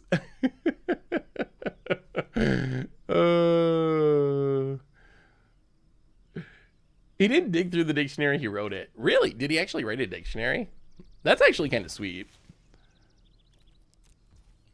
How are Bear and Cece doing? My girlfriend is worried you haven't shown them recently. Cece's just not a sit on stream kind of cat. She doesn't really like to be held very much. She's super friendly and will come up and, like, you know, rub against you or whatever, but she doesn't really just like to sit on people's laps or anything like that. So Cece doesn't show up on stream too much just for her sake, because she doesn't like being held. Bear I usually take and have him go play with his friend during the stream just because he gets bored. So he's not always around during the stream either. But they're both doing very well. Cece is a little bit annoying, but we're adjusting to it. Do we have pics of her on Twitter? There's some. I guess I should probably put some more on there. But yeah, there are some CC pics on Twitter. Well, okay, let's pass. Control A. A reminder, by the way, that our sponsor today is Card Kingdom. If you need some magical cards, maybe from Lord of the Rings, you can get them over at cardkingdom.com. There's an antidote where he told his editor was trying to get him to say dwarfs. He was by saying he wrote the dictionary. I mean, I'm sure he's a pretty intelligent guy. Well, I guess we just bounce that. I don't know what our opponent's doing here. Demir Flash, Demir Tempo. I was wondering if a version of the Angel deck with 3 mana Yada would be better since we can run Counterspell. What do you think? I mean, blue mana for counterspells to be able to deal with like a Tally or a Atraxa. That makes a lot of sense. I like that plan. I think Sigarda is very powerful, but if the main problem is a Tally and Atraxa, it might just be that going into blue is more important against the meta. I feel like Sigarda is really strong against creature deck, mid-range decks. It's really hard to kill. It makes your board hard to kill. But if the main issue you're dealing with is just like ramping into those big finishers, then I think blue manas would definitely be helpful. Oh, what do we do against control? Okay, somehow we don't have any spells. If we had some spells, this would be good. If we had spells, we could like play a third path and trigger it, but got the super creature having hand at the moment. Hey, what's up, Winzo? How are you? How busted Narset in this standard? I mean, I don't know if I'd say busted, but it is pretty sweet. It can do some cool things. So the Angel deck, let me get the deck list. So it was already 3 color. It was already Abzan. Would it be worth going into blue? I don't know. I mean, Aaron Giada's relatively powerful, right? It's on Tribe. It still lets you cast Angels off the top of your deck. It doesn't protect your team. But I guess the plan would be to... Wow, really? Okay. The plan would be to use the counter spells to protect your team. So you would lose Drawn and Linvala. Sure, that's fine. Doesn't matter. You lose Lisa. Lisa I like, but it's just a one of. So I think that would be fine. I mean, I guess maybe there's a way to do it with Abzan by just playing more discard in the sideboard and more stone brains. But I could see an argument for going like maybe just blue white or Esper Angels. If you really want to have access to the counter spells. Ooh, Chromo Seed Shark. How's your Lord of the Rings lore? I watched like half of the movies over the weekend, mostly. So I'm an expert now. I know it all. Lord of the Rings expert officially. So good, I guess. How about a third path iconoclast again? About it. Siphon Insight. Okay. Annoying. Half of the... Aren't there regulars extended editions? They made even longer versions? I didn't know that was possible. What does the extended version give you? Is it just like an extra hour of walking? It's got to be like an extra hour of walking per movie. Narset's really good. This matchup might not be very good, but overall Narset's felt really good. And the decks felt good. I don't know how it's going to match up against this control deck, but I've had a clunky hand this game. We've just been pretty late on spells and heavy on creatures. Although we might get to get a Narset attack in. I imagine our opponent's going to try to kill this mentor if they can. About it.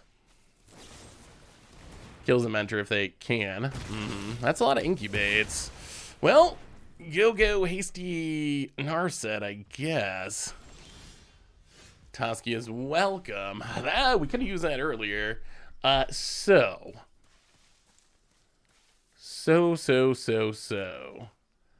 How do we do this?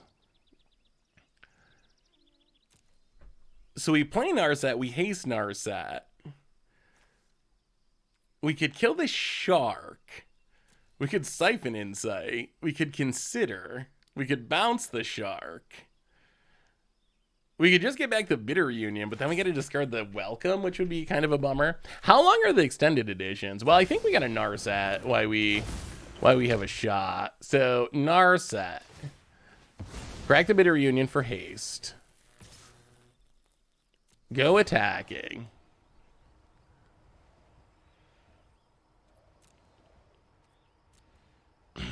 Do we just have to kill the shark? That feels so bad. Really, the extended editions feel smoother. If you read the book, there's a song every 5 or... Wait, it's a musical? Is it actually... Is it supposed to... Has anyone done a Lord of the Rings musical? It sounds like that's how it was intended. Lord of the Rings the way Tolkien intended. Oh, I want to draw cards, but the shark is... You know what? I think we Siphon Insight. Whatever. Boom. Siphon Insight. Give us some goodies. So we get some triggers. We make a token. We'll take a Memory Deluge. Alright. Get in, hit ya. About it. Down to 16. There's a musical for the Hobbits. Can confirm when I was a kid as one of the dwarves. I've never read the books, and I don't think I ever will, honestly. I don't plan to. maybe I'll change my mind someday, but it's not at the top of my list. Not at the top of my to-do list. Wait, are we gonna untap with Narset? Oh my god, we're gonna untap with Narset. That was unexpected. Opponent goes attacking. All right, block with a token. Okay. Wow, maybe we have a shot here. So we untap.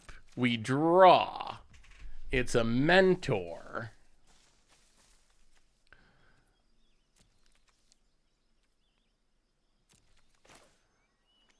Oh, opponent's gonna draw a card, aren't they?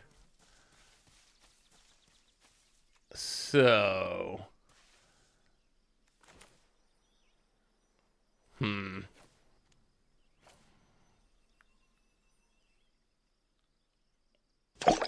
All right, let's play Mentor. Yeah, opponent's probably going to draw a card, but whatever. Play Welcome. Trigger. Trigger, trigger, trigger, trigger. Ario, welcome to the Fishbowl. Thank you so much for your subscription. Big subscription for you. Thank you, thank you, thank you, thank you. Attack. Go for the throat. Get rid of the Mastermind. Get a few, just a few triggers, just a few. Unfortunately, our opponent's going to get to draw some cards because of this Mastermind. Get in, hit ya. But our opponent's also going to take a huge hit of damage, and we got a big board, and opponent's down to 7, and we might be beating the control deck. I've committed a sin, Father Olive. I've been playing mono green elves and explore. Mono green elves aren't a sin. Elves are a sweet deck. I bless you, my child, in your elvish pursuits. I didn't read your highlighted message. Oh no, did I miss a highlighted message? Which sets from Pioneer are you most excited for on Arena? Oh, that's a good question. For me, it's probably Theros Block and Origins. So Origins I'm definitely hyped about. Theros, I'm a little bit more meh on. All right, opponent's gonna take our Make Disappear. What sets are we still missing? What sets do we need to finish off Pioneer? So we're missing Return to Ravnica, Theros. Cons, I'm kind of hyped for Cons. I mean, we do have Siege Rhino, but Cons block I really like. Battle for Zendikar is a absolute dud of a block. I guess there's some Eldrazi, but I don't really like Battle for Zendikar. I think that was kind of a pretty mediocre block. Wow, our opponent's tapping out again. So I think for me it would probably be Cons and Origins. What about the rest of you? RTR is pretty sweet too. Oh, Hidden Stirrings. That is a pretty busted deck. I'm a little scared of that deck actually coming to Arena. Well, that's Memory Deluge. Trigger a few times. An opponent decides they've had enough. And all the incubates in the world can't stop a Narset. Yeah, that's the thing. It's almost a little bit like Sensei's Divining Top, where like if someone's really experienced playing Lotus Field combo, you can kind of deal with it. Like, they know the lines, like, they do it relatively quickly, and even then, it's still annoying to sit through. But I imagine they're going to dump it onto Arena, and it's going to be a lot of people who've never done it before, and it's going to be so slow and painful to sit through as people try to learn how to play that deck. The deck coming to Arena is going to be the impetus for getting banned. So excited. I still think Mono Green's probably going to get banned. You know, people will complain about Lotus Field, rightly or wrongly. You know they will complain about it once it comes to Arena, because it is good, and it's not fun to sit through. Pioneer, did you see they had big Pioneer tournaments over the weekend, and in the meta, the top 8s ended up pretty diverse. Like, Rakdos and Mono Green were the two big decks. Also funny that after the big freak out about the Convoke deck, about, Pioneer Hogak broken, ban it. Like, that deck has flopped so hard every tournament since then. It is just straight up and so floppy. I still think it's one of the best budget decks. Like, I think it's a very good budget deck. But as far as like a non-budget version, people just have not been able to make the Convoke deck like actually do its thing at tournaments. I'm also in the ban Karn plan because I'm actually kind of addicted to Nykthos. Nykthos just does cool things in other decks. Although I can see the point when people oh no, we should have sideboarded. I can see the point that it's oh no. Fading Hope. Transcendent Message. Let's try like that. I can see the point that Nykthos will continue to be broken. I think that is a fair point. Nykthos is like the big mana thing. Someone will break it again eventually, but does Seth watch The Lord of the Rings, or what's the title? Yeah, I tried. I made it through about a movie and a half before I fell asleep, which I was actually pretty impressed by. There were some good moments. Like the dwarf was funny. The tree folk were cool. The Ents, like those were cool. in between the walking, there was some exciting moments. Watch half of that. I mean, that probably puts me in the top 1% of Lord of the Rings watchers, right? No, actually, I'm sure that's not. I'm sure there's people that watch this so many times. I did not watch the extended editions, Hall. We really wanted this welcome. Are the extended editions actually worth it? Like, what do you get from the extended editions? Like, what is added? The ends were my favorite part. Those are my favorite part of the movie. Now I got to build a tree folk deck. Now I got to build tree folk just because of the ends. Now let's bid a reunion. Let's discard. And we'll discard an island. Discard an island. Draw a couple cards. Like a bunch of lands. That's true. Maybe out of the whole world's population, it might be top 1%. I'm an expert now.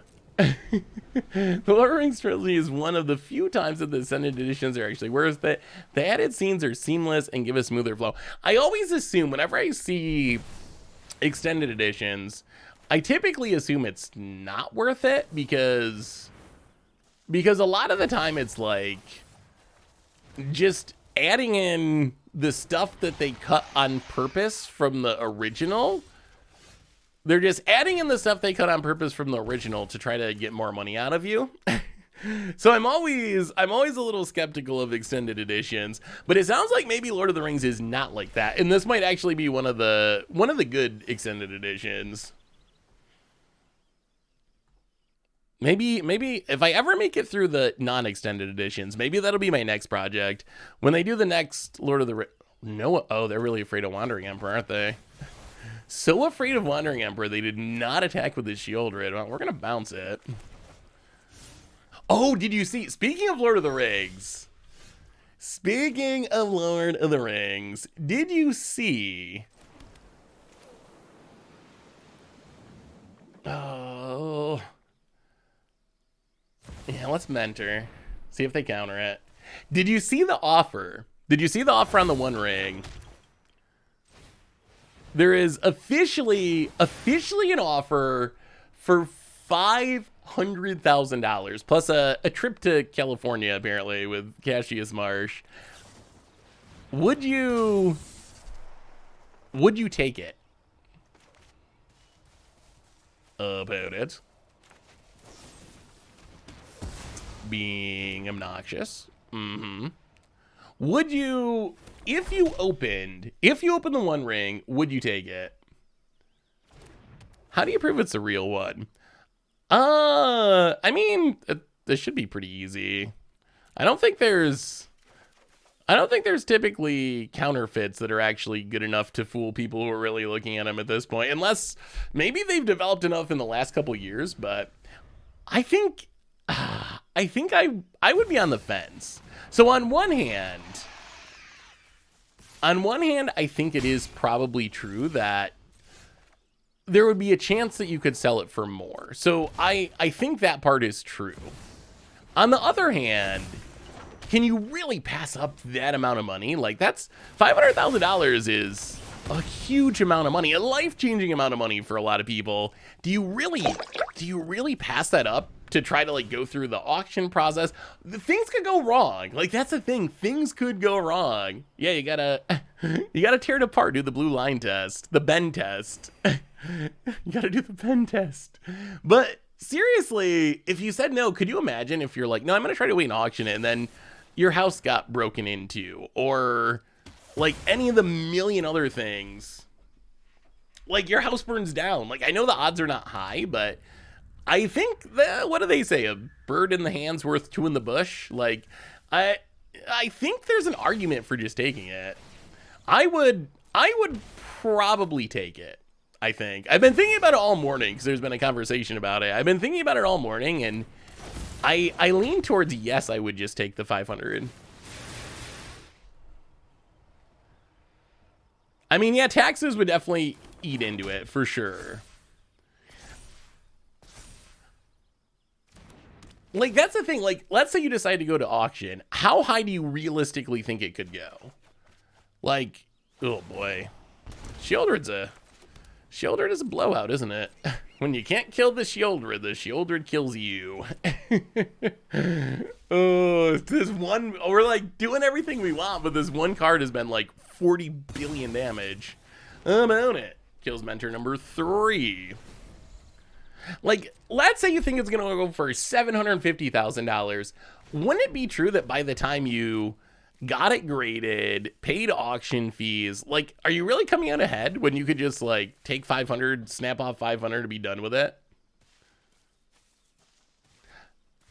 So if it, let's say it would reach 700 high-end auction, is that worth it over just taking, is it worth it over just taking the $500,000 auction offer without dealing with all the extra stuff that would go into doing the auction? I kind of feel like the answer's, I kind of feel like the answer would be no. I kind of feel like you're just, I would be better off just taking the money. Take the money and run. I know the one thing I would not do is hold it. There's no, if I somehow lucked into opening it, there's no chance I'm going to be like, oh, well, I'm going to hold on to this. And 5 years from now, maybe it'll be worth more. No, no, no, no, no. Hey, what's up, Draft Night? Yeah, we're doing some Narsetting in Standard. I mean, I think, yeah, like, so the way to maximize your profits is probably you open it, you get the word out there, and get Post Malone and Cassius Marsh and whoever else has been making these offers, get them to bid against each other and see if you can drive the price up to $1 million or something. It's hard for me to imagine it going much above that, but at the same time, it was hard for me to imagine it going for $500,000, and it's definitely going for $500,000. That offer is officially really on the table. So what do I know? Like, it's such a unique situation and such a unique card that we've never had anything like this before, that who knows? Like, all bets are off at this point. All bets are off. Throwing in Mount Doom would be sweet. There are offers on the table to go throw in a volcano. I don't know. That just seems wasteful. It seems so wasteful. Like, you could do a lot of cool things or good things with $500,000. I've seen some people say that. Like, oh, if I open it, I'm just going to destroy it because it'd be funny. Like, seriously? Really? I mean, sure. But wouldn't people be so mad about that? Like, people get mad about people playing Flip It or Rip It with like a random pack of Innistrad, like a random worthless pack of Innistrad. Could you imagine if it was the most expensive card in the literal history of the game and someone just ripped it? Oh, we needed a land there. I mean, I guess it would actually be sort of funny. The reaction would be hilarious, but boy, that is an expensive joke. What if you sold it for $500,000 and then hired someone to do stand up or something? That might be better.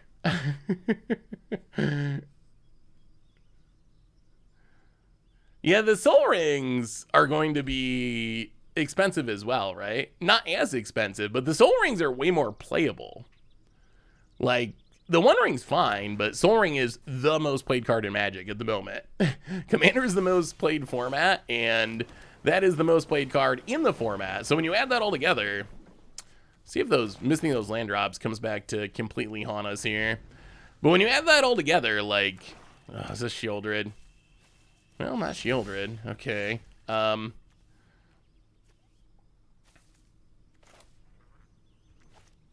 about a Mentor? Don't counter it. We need to draw this card. Okay, land. Land, please. All right, there is a cut down. Land. Land? Every mentor about it. Land. Passes. All right, there's a land. I'll play the land. Play the mentor. We can do this all day, opponent. We can do this all day. All right, there's our lands. Little slow, but we're finally hitting them. Opponent.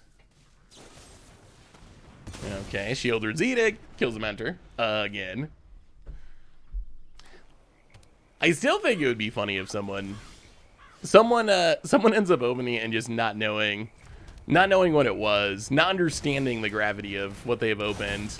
I think that's the funniest and the best case scenario. I want some kid to open it. I want some kid that has no idea about any of this to get it in the checkout line from some pack their grandparents bought them or something. And I wanna find out 5 years from now that some kid's been playing it unsleeved in their like super casual worm tribal deck on their kitchen table. Like that's my dream. That's my dream for the One Ring. It would just be so funny.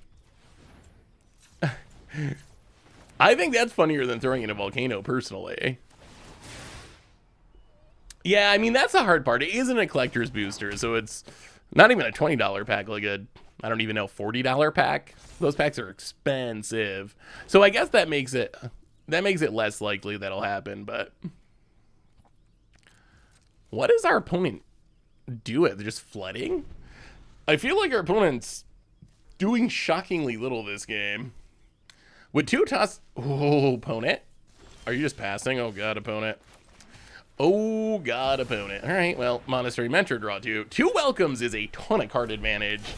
Draw a card. We will draw spells eventually. Remember when we were worried about hitting lands? Those days are done.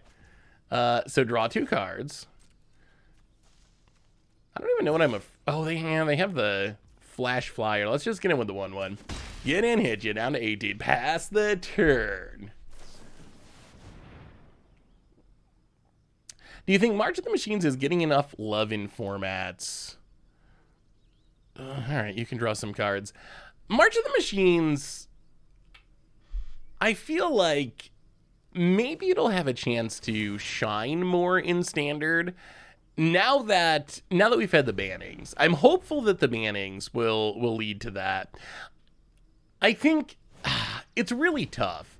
So if you look at the themes of March of the Machines, one of the big ones was Battles, which is a brand new card type, which can take a while to figure out how to use. It's not as easy as just, oh, this is like a card we've seen many times before. Here's what we do with it. So that was one of the big card types, I think, for 60 card formats.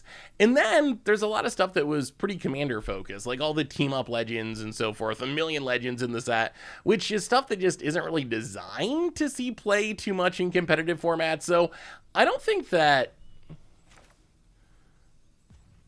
the format's doing... I don't think the set's doing horribly. But we're just in a weird world where, like, Magic sets are designed for Commander. So if a few of the cards from the set end up making impact on Modern or Standard, like, that's a bonus. But the primary goal seems to be to make cards that Commander players want. Which, I mean, it makes sense because Commander is the most popular format, but... Yeah, Kroxa, we need to play a Kroxa deck. The problem is, like, Kroxa, what are you reanimating with it? I feel like because Italian Atraxa are so popular now, it wouldn't be hipster enough to just reanimate them with Kroxa. We need to find something different because I'm afraid people would just be like, oh, it's just another Atraxa deck. Atraxa's boring. Just another Itali deck. Itali's boring. Just yeah, we gotta try the combo sometime. Oh, did you see the Archfiend to Dross combo? We might play this for Against the Odds soon. Did you? Oh, it's the coolest. Oh, this should be good. Oh, Jace 2. Okay. Let's do this turn and then we'll... Yeah, let's Jace. Full price. Trigger prowess 1,000,000 times.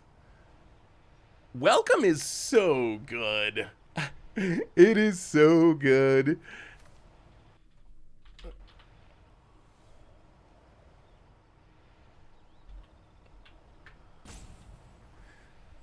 Opponent. Gonna go for the Throat Amenter. Well, let's make it indestructible. Get a handful of triggers. Monastery Mentor is just going off. It is just kind of wrecking people. How about it? Gonna try to kill the other one? Okay, yeah. Well, you have successfully killed a Monastery Mentor. We get to draw 2 cards. We get a Jace.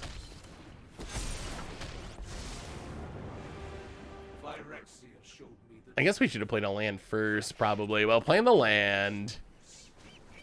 I mean, let's see. If we had a spell, we might be able to just win. Milieu. Oh, we can't cast that on anything. Well, hit you down to 5. Discard a land. So did you see the Archfiend to Draws combo? It is so cute.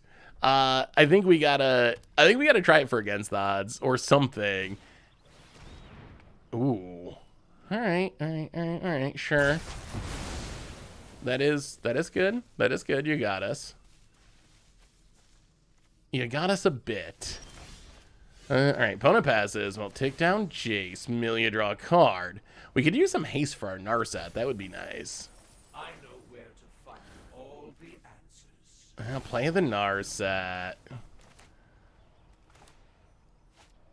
So the combo is Metamorphic Alteration. A card that I forgot was a thing. So the idea is Metamorphic, it's pretty legit. Is it legit? Is it legit in the sense that, like, it's actually done things? I saw people, like, mentioning the combo on Twitter, but... I mean, if it's actually, like, winning tournaments and stuff, then it probably wouldn't be a good Against the Odds choice. I built Yargle Fling decks you tried out. Now that Feeble and Reckoner are banned, what would you put to replace them? Ooh. Invasion of Fiora. Okay, I guess. Actually, let's Thirst. Let's Thirst.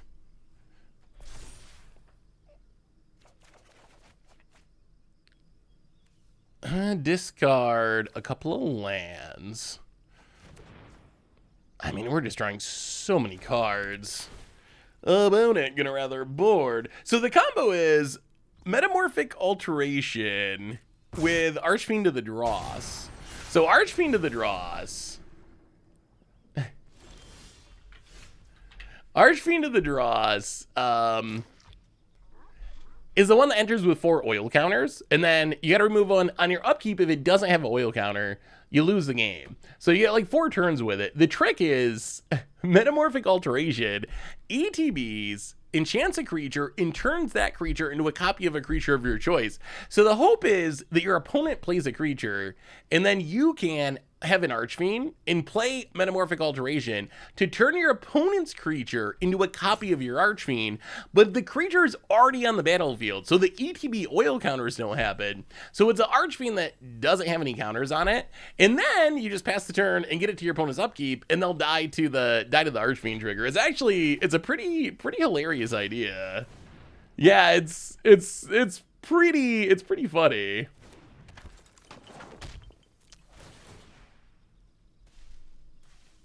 About it. I mean, opponent's about to die. They're giving it a go, but this Bitter Reunion probably seals the deal.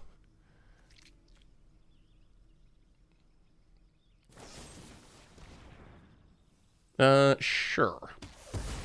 Well, now the Bitter Reunion definitely seals the deal because our opponent's tapped out. So discard Ottawa, draw a couple cards, play the Narset.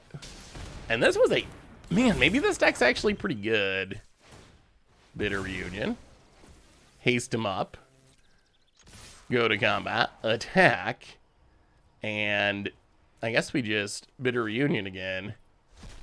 Get it back for next turn, just in case our opponent somehow lives. Prowess. And discard whatever. And that looks like a dead opponent. You can't destroy the Archfiend on your upkeep. You would have to, and that's another win for Narset. We're kind of killing people. You can't destroy it on your upkeep. By the time you get to your upkeep, it's already too late. So you can fizzle it with removal, but you got to do it at instant speed. You have to do it in response to the alteration before the turn is passed. So I don't know. I haven't seen any. Wow, are there results for it? Have people actually? I mean, if people have actually put up results for it, then it's probably too good for against the odds. But I haven't seen any results. I've just seen people talking about it. I remember we played Metamorphic Alteration in, I think, this original Siege Rhino deck. It was in the original Siege Rhino deck to copy Siege Rhinos, I'm pretty sure. Are there any actual results for this combo? Pioneer's probably the most likely format. Yeah. I mean, we gotta try it somewhere. Whether or not against the odds is the place to play it, I don't know, but I think we gotta try it somewhere because it's pretty funny. I actually kind of like this deck. Is it like super smoky where y'all are at? Are you in part of the country where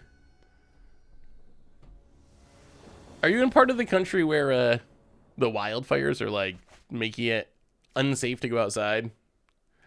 Good game.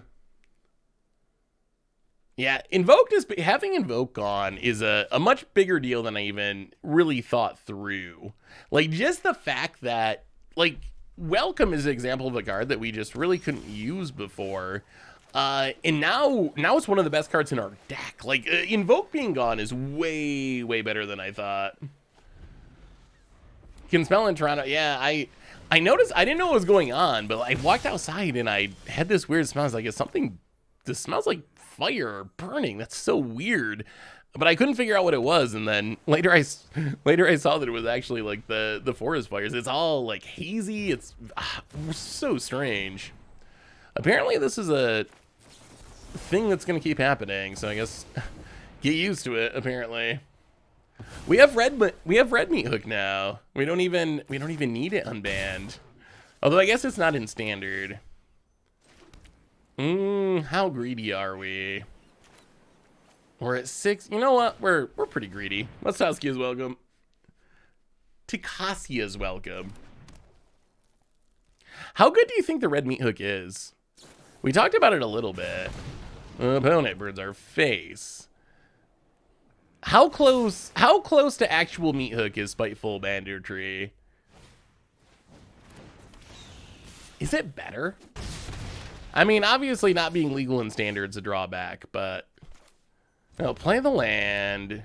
Play Monastery Mentor, draw a card. Alright, Mentor. Alright, Mentor. Keep us alive. Oh, please be play with fire. Oh, it's a lightning strike. Alright, well, Fading Hope. Bounce the Feld and make a token. Thirst to the bottom. We need a Lantern Flare. That's what we really need. Only 25% of meat hook? I think it's way better. It's got to be better than 25%. I actually think it's like really, really close on power level. Like, I think it's almost as good as meat hook.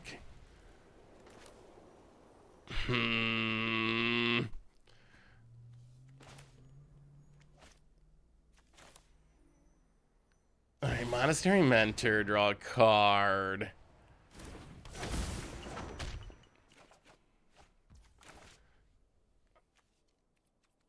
Pass the turn.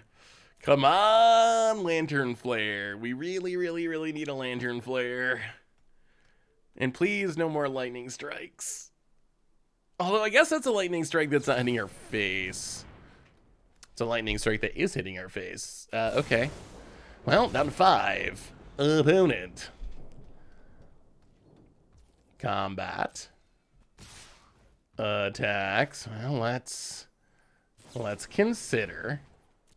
Get some triggers. Another land. Mentor, it's not a lantern flare. Oh, that's even more lands. Okay. Block. Down to 4. Oh no, that looked bad. Double invasion of Tarkir down to 2. Are we dead? So much burn. Bitter reunion.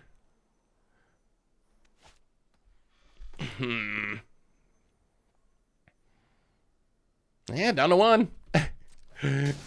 Down to 1. Get a trigger. I mean, shouldn't we be comparing it mostly to Pitiless Plunder? I mean, remember it rasts the board. I think that's... Wow,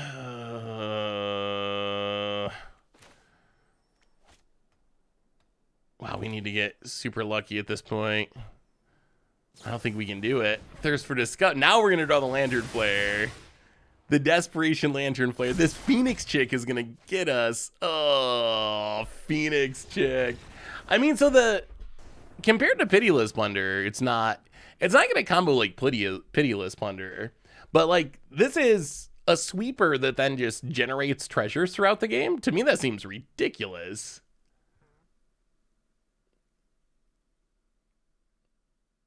Oh, if you ever need the deck list, exclamation point deck will bring you to the deck list.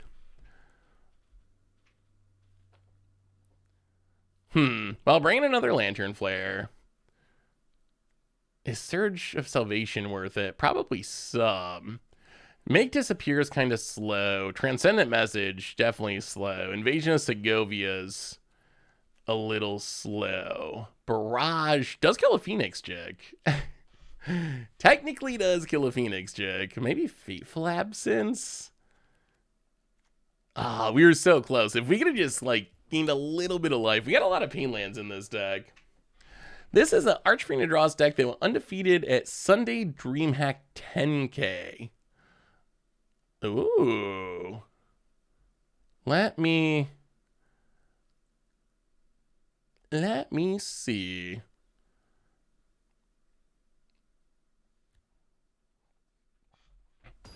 Oh, that's pretty sweet. Oh, so this was like a... Oh, like a side event? Oh, it had a lot of players, right? 400 players. That's pretty impressive. What does the deck actually look like? Oh.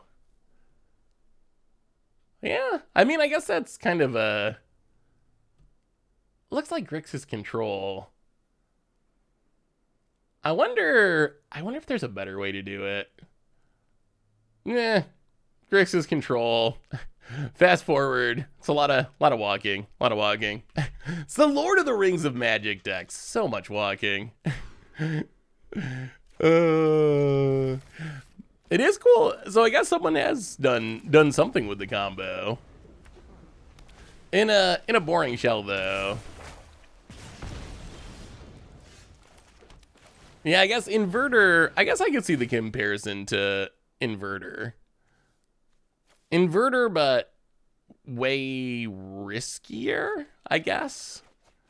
Inverter, but riskier because you actually have to keep the creature on the battlefield, like Inverter that gets fizzled by a removal spell. I wonder if the deck will be any good if people... I wonder if it'll be good if people are prepared for it. Like, if no one knows how the combo works, it definitely seems like it could get people. I wonder if once people figure out how the combo works, how much worse it'll get, because then people can leave up removal for it. Well, mono red doing mono red things. Brutally and painfully. Monastery Mentor. Nerf it. Nerf it. Don't I play with fire? Yeah, this one's over. About it. I think it's better than Meat Hook, but it needs a non-red aggro deck, which may be a deal breaker. That's true. It's a red card that you probably won't play in. That you probably won't play in mono red. Wow, what a nightmare. Okay, mono red. Maybe mono red's a hard matchup. that was a blowout. Actually, I kind of hope we play him again because it can't be that bad. We just didn't draw our lantern flares. We just didn't draw a lantern flare. I mean, I wouldn't play that deck. I mean, there's nothing wrong with that deck, but that deck doesn't really interest me. Like, it kind of just looks like Yurkus control. Couldn't you, like, play tutors and, like... Couldn't you play tutors or, like, Enchantress or something? There's got to be a cool way of, like, getting it. There's got to be some synergies. Siege Rhinos? Siege Rhino backup plan? That seems sweet. But this, to me, this looks like a Crim deck. This looks like a Crim deck that just happens to accidentally play this enchantment. Yeah, I guess dig through time's close enough to a tutor, isn't it? Ooh, Animac Incarnation. Then you could sack it. You could use it to find the Archfiend. That could be interesting. That's a cool idea. And Animac Incarnation is a pretty good Pioneer deck at this point. That was one of the decks that made it in the top 8 of the tournament. I think that was what, DreamHack Dallas, but it wasn't that, because it definitely, that must have been a side event at the same tournament. Well, Ango, you could play the troll that gives your opponent's goats to force them to have creatures. Yeah, that's the other thing. If you run into the like Teferi control deck, you're just out of luck. I guess then you're hoping to beat down. I mean, you still have Archfiend, so I guess you're hoping to just like beat down with the Archfiend.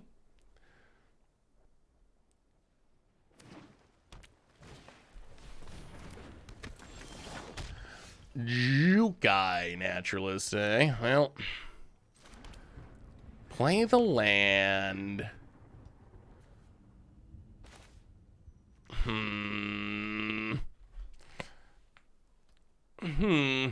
Yeah, let's play the welcome.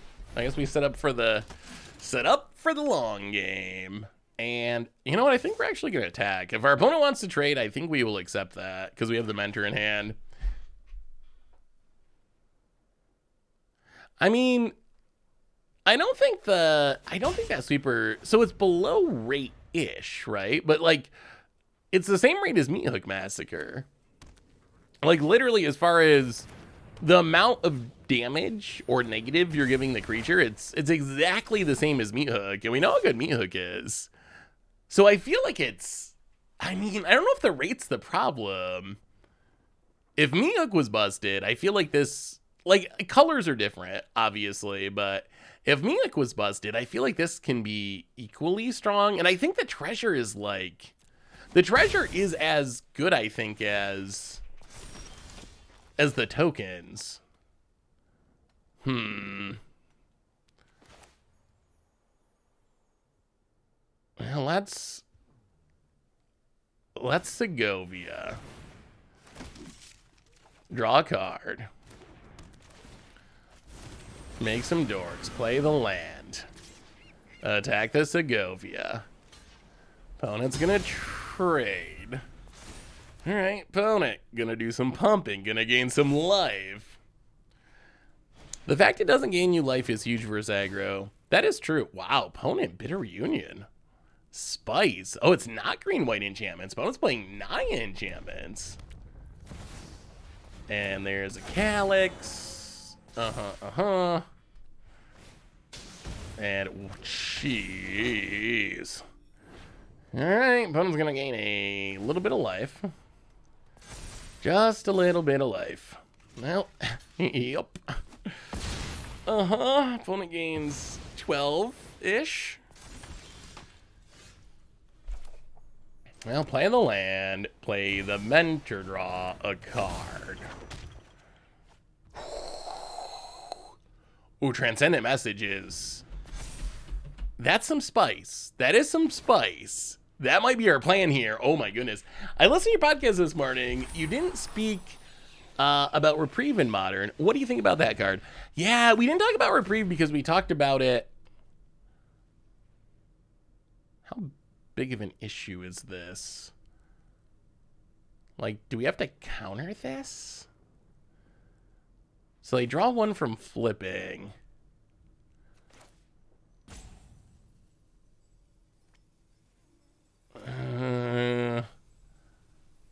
Yeah, let's... Actually, does it matter? They draw one.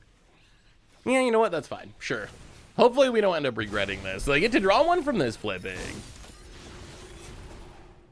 I'm more worried about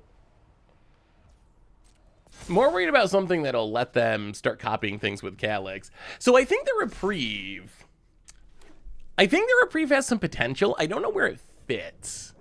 Like, you need to be a non-blue deck, because if you're in blue, you already have access to Wedding Announcement. Okay, I guess this is the one. Counter it. Make some tokens. Draw a card. Opponent.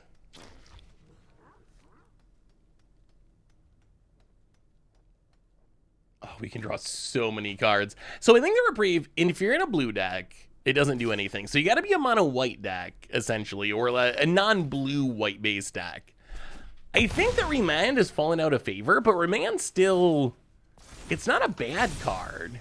Oh, opponent flips, draws some cards. So I don't think that Reprieve is like gonna change the face of Modern or anything like that. But I also don't think it's unplayable. I think it's a decent card. Spiteful Banditry also seems really sweet in Devotion decks. My favorite mono red Devotion. All right, pass the turn. Here comes another Rite of Harmony. Sure. This game is going to get wild. Once our opponent finds Trample, things get bad. In the meantime, don't get me wrong, it'll see playing Commander because I'm mostly a Timmy. I don't think it's me, Lever. I'm just a plebe who, but I could be totally wrong. Well, I appreciate your opinion, Cardinal Star. Yeah, I think we've seen... Did we look at all the box toppers yet? Yeah, all right. I mean, opponent's team is getting huge, but they just... they don't have any evasion, so we're just able to block, and we're going to refuel. Opponent goes to combat. And attacks with everything. Well, block. Block. Block.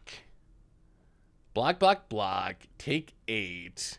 1, 2, 3, 4, 5, 6. All right, so we get to draw 6. Draw 6, make some tokens. Oh, come on, Transcendent Message. Draw a card from Welcome. Oh, this better be some non-lands. Okay.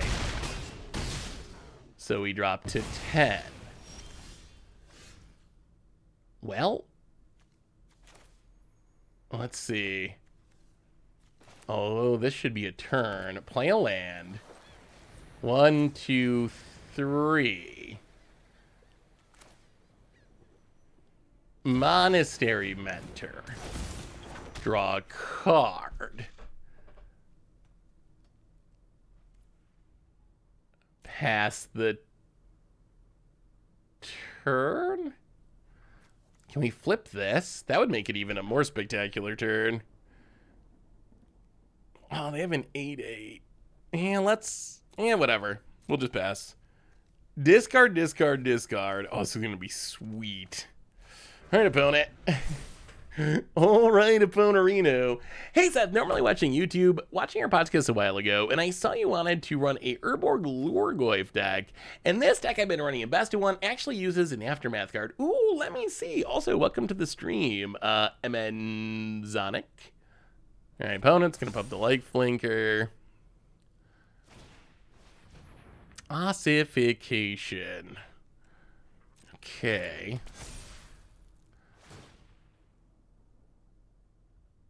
Well, I guess we got to start doing things. We will, let's see, consider. Make some tokens. Give some triggers. Opponents have a good Enchantress draw, too. We just have so... Oh, another Fading Hope.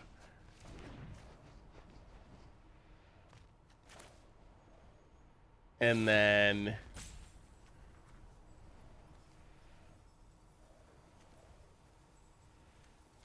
bounce the 10-10. Get some triggers.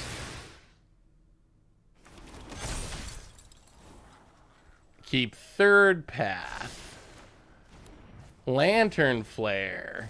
The Calyx. Get some triggers. And gain just a little bit of life. Just a smidge. You did it, opponent. You killed our mentor. You killed our mentor. Opponent. Naturalist returns. And I mean, can we win with Narset? Wedding announcement, sure. Can we deal enough damage? So we play Narset. Play Narset. Play Bitter Reunion. Actually, play Soken's End. Play Bitter Reunion. Get some triggers. Get some triggers. Yes. Discard a land, draw a couple cards. Haste up the team. Fading Hope. Bounce the Portrait. Get a few triggers. Can we deal 38 here? Keep the Fading Hope. Go to combat. Everything at you. Narset. Lantern Flare. My god, this is kind of obscene. Portrait. Triggers. And how much damage is it? How much damage is it? We're up to 53. We were almost dead and we're up to 53. Narset coming down out of nowhere. About it. Blocks. It blocks. It blocks. That's gotta be. That's 6 7/7s. Woo. Oh, yes. Yes. Oh, that was good. That was pretty good. Go Gary Self-Mill. Let's look at this. Let's look at this Self-Mill deck. Wow, this deck can do some pretty powerful things. When we actually get to keep our pieces on, yeah, that was a fun one. We were like falling behind, almost dead, and then out of the blue, out of nowhere, just like this huge combo turn. I think that Narset might actually be good. I think it might actually be good. Could have even done more damage if you had cast Fading Hope before giving haste. That's true. It would add even more tokens to attack with. Yeah, it might have been a good idea actually.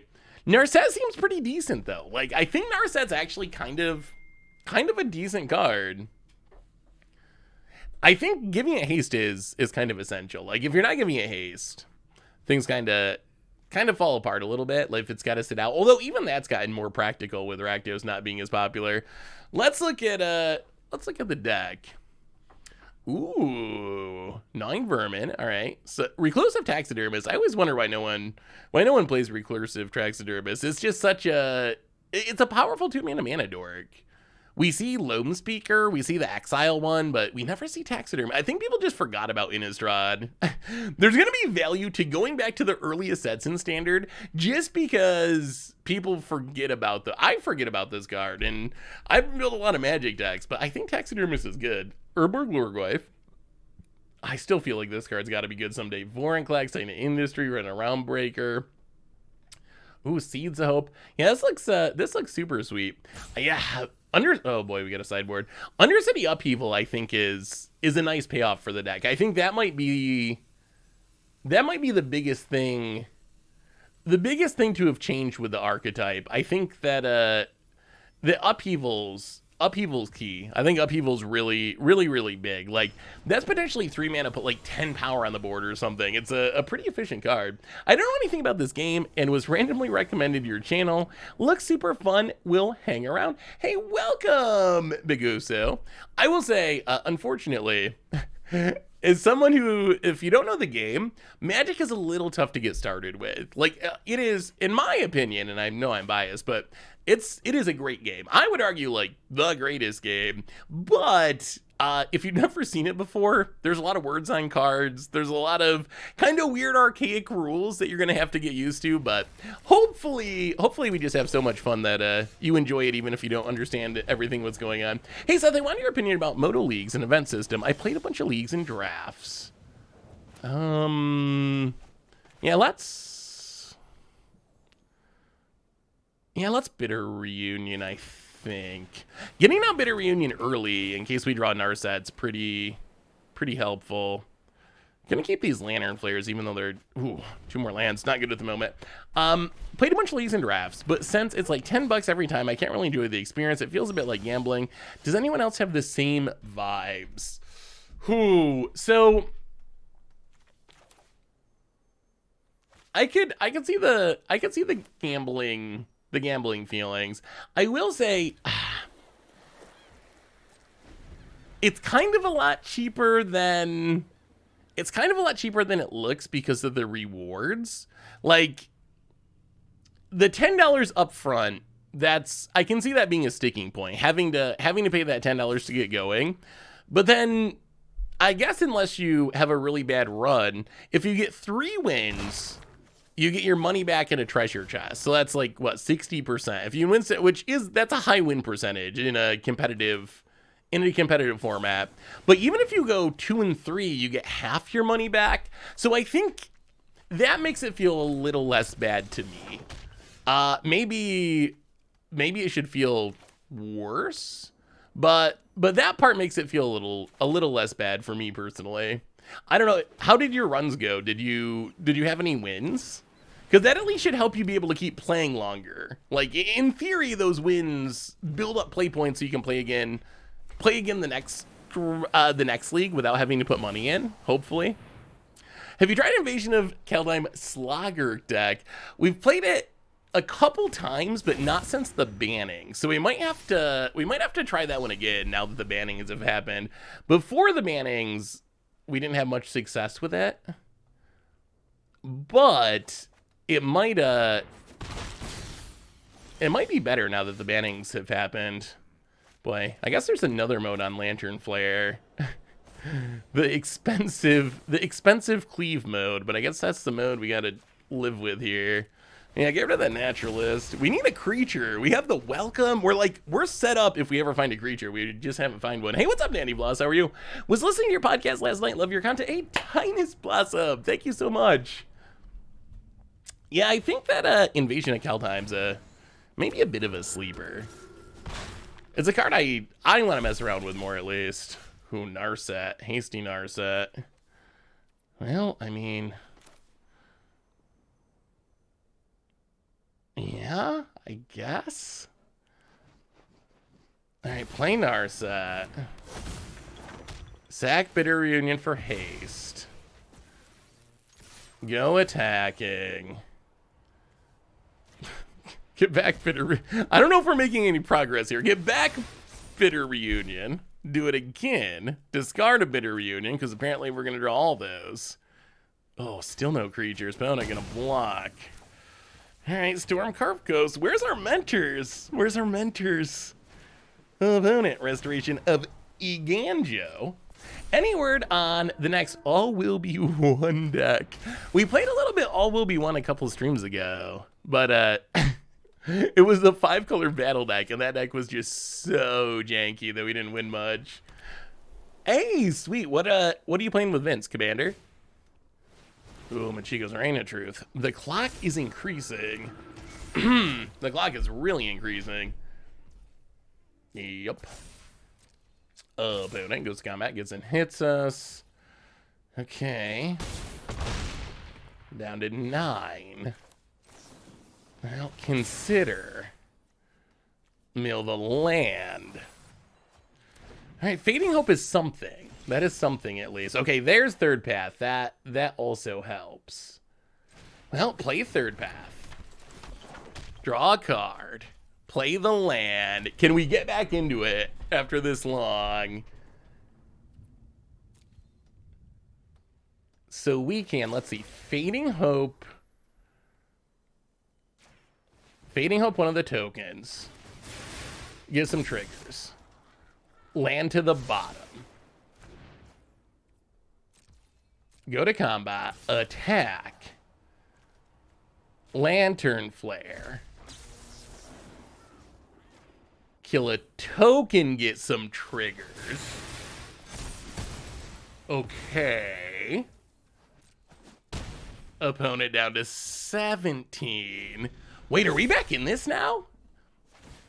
I do love All Will Be One though, so I'm down for playing some more All Will Be One in the future. All right, opponent. Doing a Ganjo things. Hey Seth, wanted to say that the Ghost Sign Playmat Commander Clash has been such a great purchase. I get compliments on it all the time. I hope you all make some more merch at some point. Well, thank you, Lucid. I'm glad the playmat has worked out. I will see what we can do. I mean, we got the stuff at the merch store, so if you ever want the old stuff, but I think we're about due. Like, a lot of that merch has been around for a while, so I think we need some more new designs, something fresh. Ooh, Gladiator. Gladiator's fun. The first time I played Gladiator was with Vince, actually. You can see the video on his channel, but it's actually a really fun format. I was surprised at how much fun the Gladiator format was. Better than I expected. I think there's actually an argument that it's, like, better than Historic Brawl. The issue is it's not fully supported, which makes it hard. Wait, is that an 11/11 flyer? Oh god. Oh. I was not paying enough attention and now we're dead. Okay. Yeah, I guess we should have paid more.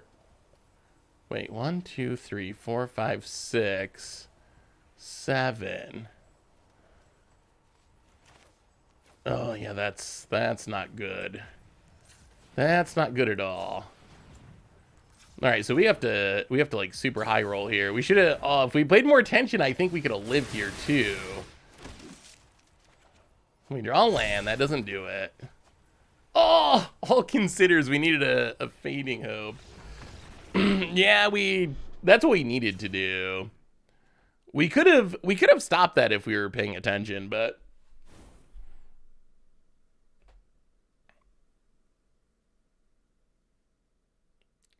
do you need as much ramping Gladiators as you do in Commander? Yeah, I mean, pretty much I would build it like a Commander deck or a Historic Brawl deck for the most part. Like a competitive one. Yeah, we should have Lantern Flared earlier for sure. I wasn't thinking they had so many. I wasn't paying enough attention, essentially. I didn't realize they were actually close to giving their team flying there. I thought they were pretty far away. So I wasn't really paying attention, and I figured we were just going to chump block their stuff and then do our thing, but apparently they had a lot more enchantments going. As I clicked OK as we were talking about very random, not related stuff. I basically thrown all the player-related cards in a deck, hoping to see if it works. Ooh.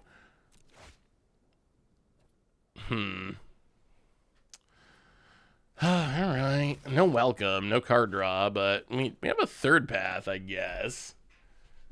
Third Path is, I mean, this is something that we want. Alright, opponent. Hallowed Haunting is, whew, that is a card. That is a card. What? Huh? Meticulous Excavation. Pay 3, return target permanent you control to its owner's hand.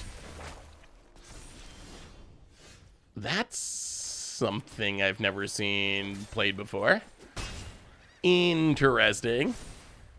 Activate it only during your own turn. That doesn't feel very good. I'm so confused. Why? Why? Opponent. Wedding announcement. Well, this feels kind of really bad, but Lantern Flare for 1. I guess 2 get a token. Card draw. We need card draw. More Fading Hopes. Well, Tempo Plan it is. Hit you for 3. Shivan Reef, go. So this can bounce any permanent back to your hand. So the Unearth text doesn't really, I don't think, matter. I guess, I don't know. I am not exactly sure what they're planning on doing with it, in all honesty. Unclear. Do we need to do something here? Yeah, okay, so opponent gets Catilda. Gets a token. Well, let's bounce the Catilda. Scry. Definitely don't want Sundown Pass. Untap. Alright, keep making tokens. Third Path Iconoclast. Play the land. Well, I guess we passed the turn. Card draw. Card draw. Unearth bounce to hand, still exiles instead. Yeah, I think Unearth is anytime it leaves the battlefield, no matter where it goes to exile. All right, another Machiko's Reign of Truth. Sure. Opponent. Ooh, big attack. And let's Lantern Flare. Get rid of the Catilda. Yeah, we'll just take our beats. We gotta be aggro. We gotta be aggro. Aliwar, welcome to the fishbowl. Thank you so much for your subscription. Big soup to you. Thank you, thank you, thank you. Oh yeah. This card saves it. Yes, that is one of the entire points of this card. This card definitely saves it.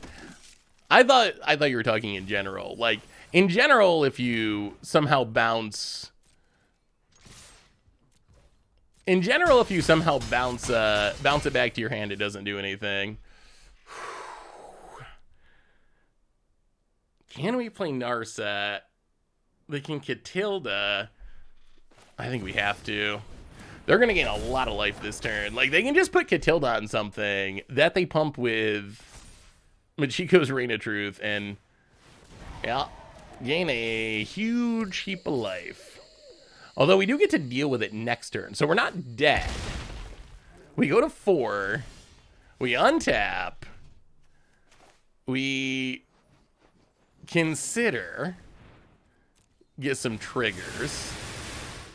I mean, maybe Narset's enough to win here. Put the land to the bottom. Mentor. Fading Hope. Bounce Reign of Truth, get some triggers. Land to the bottom. Go attacking. Lantern Flare. Lantern Flare's so ridiculous in this deck. Yeah, kill that token, get some triggers, and that looks like another win. Narset power. This deck's really sweet. It is actually a really sweet deck. We had a Frisbee Golf before Denver's 5th week of raid. How's the deck doing? 3-2, a good representation. I mean, so I think we're 4-2 now. The deck feels solid. It actually feels solid. Control can be challenging. But I think overall, I think it's a pretty reasonably powerful archetype. Mentor's good. Narset's good. I want to see these other cards. We didn't actually read these. I don't know if these are. I haven't seen these cards before. What is Horn of the Mark? 2 mana. Whenever 2 or more creatures you control attack, look at the top 5 cards of your library. You can reveal a creature card from among them, put it in your hand, put the rest on the bottom of your library in any order. That's fine. Whenever 2 or more creatures you attack... Oh, wait. Whenever 2 or more creatures you control attack a player... Wait. So, hang on. So does this work in Commander the way you want it to? 2 or more creatures attack a player. So if you attack 2 opponents, this will trigger twice and you'll draw 2 cards. So 2 at each. Ooh. That actually seems really good for creature decks then. Yeah, that if you're playing some sort of like token commander deck, token decks always can use more card draw. Like that seems like a pretty good option. I guess it's bad if your board gets blown up, but still, like if you're potentially drawing 3 creatures a turn, that's kind of ridiculous. What about Andro, Flame of the West? 3 mana. Equip creature gets +3/+1. Equips for 2. Whenever a creature attacks, create 2 1/1 white spirit creature tokens with flying. If the creature is legendary, instead create 2 of those tokens that are tapped and attacking. What is the flavor of that sword? Why is it making spirit tokens? I mean, I love me some Lingering Souls, and this is kind of repeated Lingering Souls. I don't think that's enough, though, for, like, Modern. Like, if you're playing, I don't know, Spirit Equipment, Command, all these cards, I feel like every card we talk about, we're like, oh, if you're playing Commander in the right deck, it's fine. But, like, in Modern, you got the real swords, you got Cauldron Complete. There's a lot of competition. Oh, see, I didn't get to the 3rd movie yet. Apparently, I got to get to the 3rd movie. Will Lord of the Rings set be legal in standard, or is it one of those special sets? It's in between. It's not legal in standard, but it is legal in modern when most special sets aren't. So modern, legacy, vintage, commander, and then on arena, it's going to be in alchemy and historic. I mean, those cards seem fine. What were the other? Oh, I think these were the set booster exclusives. Saradoc, Master of Buckland. 4 mana 2/4. When it or another non-token creature with power 2 or less enters the battlefield, under your control, create a 1/1 white halfling creature token. Tap 2 other halflings. It gets +2/+0 and gains lifelink until end of turn. This is one of the cards that, like, are these jumpstart? Oh, so they are standard legal. Oh, okay. So, or not standard legal, but they are legal outside of Commander. They are modern legal. This is one of the cards that makes me sad that it doesn't say Kithkin. Like, this should be, if this was Kithkin and Halfling, I think that would be kind of sweet, but I mean, I guess it's fine if you want to build a Halfling deck. Elvish Mariners. Blue elves are pretty rare. You don't usually get blue elves. When it attacks, scry 1. Whenever you scry, tap up to X target non-land permanents for X is the number of cards you looked at while you scrying. 3 mana, 3/2. Elvish Pilot. I don't know what you do with that card, but I mean, 3 mana, it would be a good limited card. Oh, actually, no, it doesn't fly. For some reason, I was thinking it flies, but it sails. I mean, you can still tap down blockers, I guess. Yeah, Ring Race. 6 mana 5/5. When ATB's target creature photo controls gets -3/-3. Wow, not even destroy it, just -3/-3. If the creatures, what do you think about everything being legendary? So many, even the text that, like, if it's a legend, like, legendary is the word of this set. And I guess it's the word of the year in Magic. But, like, is there any Lord of the Rings purpose? Is there any Lord of the Rings purpose for this to give a bonus for hitting a legendary creature? Or is that just, like, trying to support the legendary theme? I mean, the card seems really bad. 6 mana 5/5, doesn't even kill the thing. I guess it comes back from your hand, but then you gotta spend 6 mana again and it doesn't even kill your hand. Like, if a main character dies in the story, you take 3 emotional damage. Assault of Asgiliath. 3 mana in X. Amass X orcs, then goblins and orcs you control gain double strike and haste until end of turn. Good in Commander, maybe? Well, Eleanor Gardener. 4 mana 2/4. ETBs make a food at the beginning or end step. If you sacked a food this turn, you search your library for a basic land, put it on the battlefield, tap, then shuffle. Yeah, I mean, maybe like a Cat Oven deck, just get a land every turn. I don't know why you're ramping in a Cat Oven deck, but that would work. Goldberry River Daughter, 2 mana, 1/3, legendary nymph. Tap it, move a counter of each kind not on Goldberry from another target permanent you controlled. Ooh, that's actually ridiculous with Ozolith, isn't it?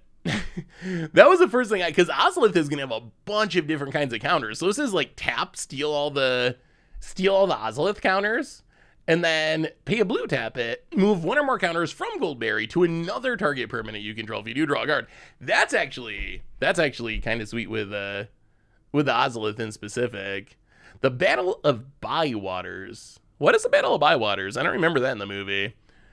3 mana, destroy all creatures power 3 or greater, then create a food token for each creature you control. Seems good for weenie decks. This could be playable outside of Commander. Goldberry is a weird one to choose for thick representation since her whole shtick is she's like a willow reed. Yeah. Ooh, what is this card? Sharky. Tyrant of the Shire. 4 mana 2/4. Legendary Avatar Rogue. Activated abilities of lands your opponents control can't be activated unless they're mana abilities. Sharky has all the activated abilities of lands your opponents control except mana abilities. Mana of any type can be spent to activate Sharky's abilities. So is the flavor of this he like steals people's lands? Is that?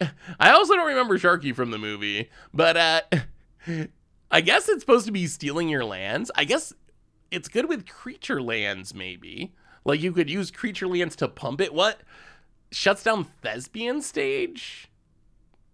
Wait, if there's a Thespian Stage, can you turn Sharky into a copy of a land? Does that just make Arena explode? Thespian Stage becomes a copy of target land and gains this ability. Has all the activated abilities of land your opponents. Hey, I think that works. I think if you have Sharky and someone has a Thespian Stage, you could turn Sharky into a Thespian Stage, and then it's gonna have Thespian Stage. I don't know what you do with that, but it's kind of funny. Oh, also, my mind was blown by this. Did you know this was a thing? Speaking of Thespian Stage, I want to know if I was late to this party. Maybe everyone knew this, and I'm the only one that just learned this. Did you know?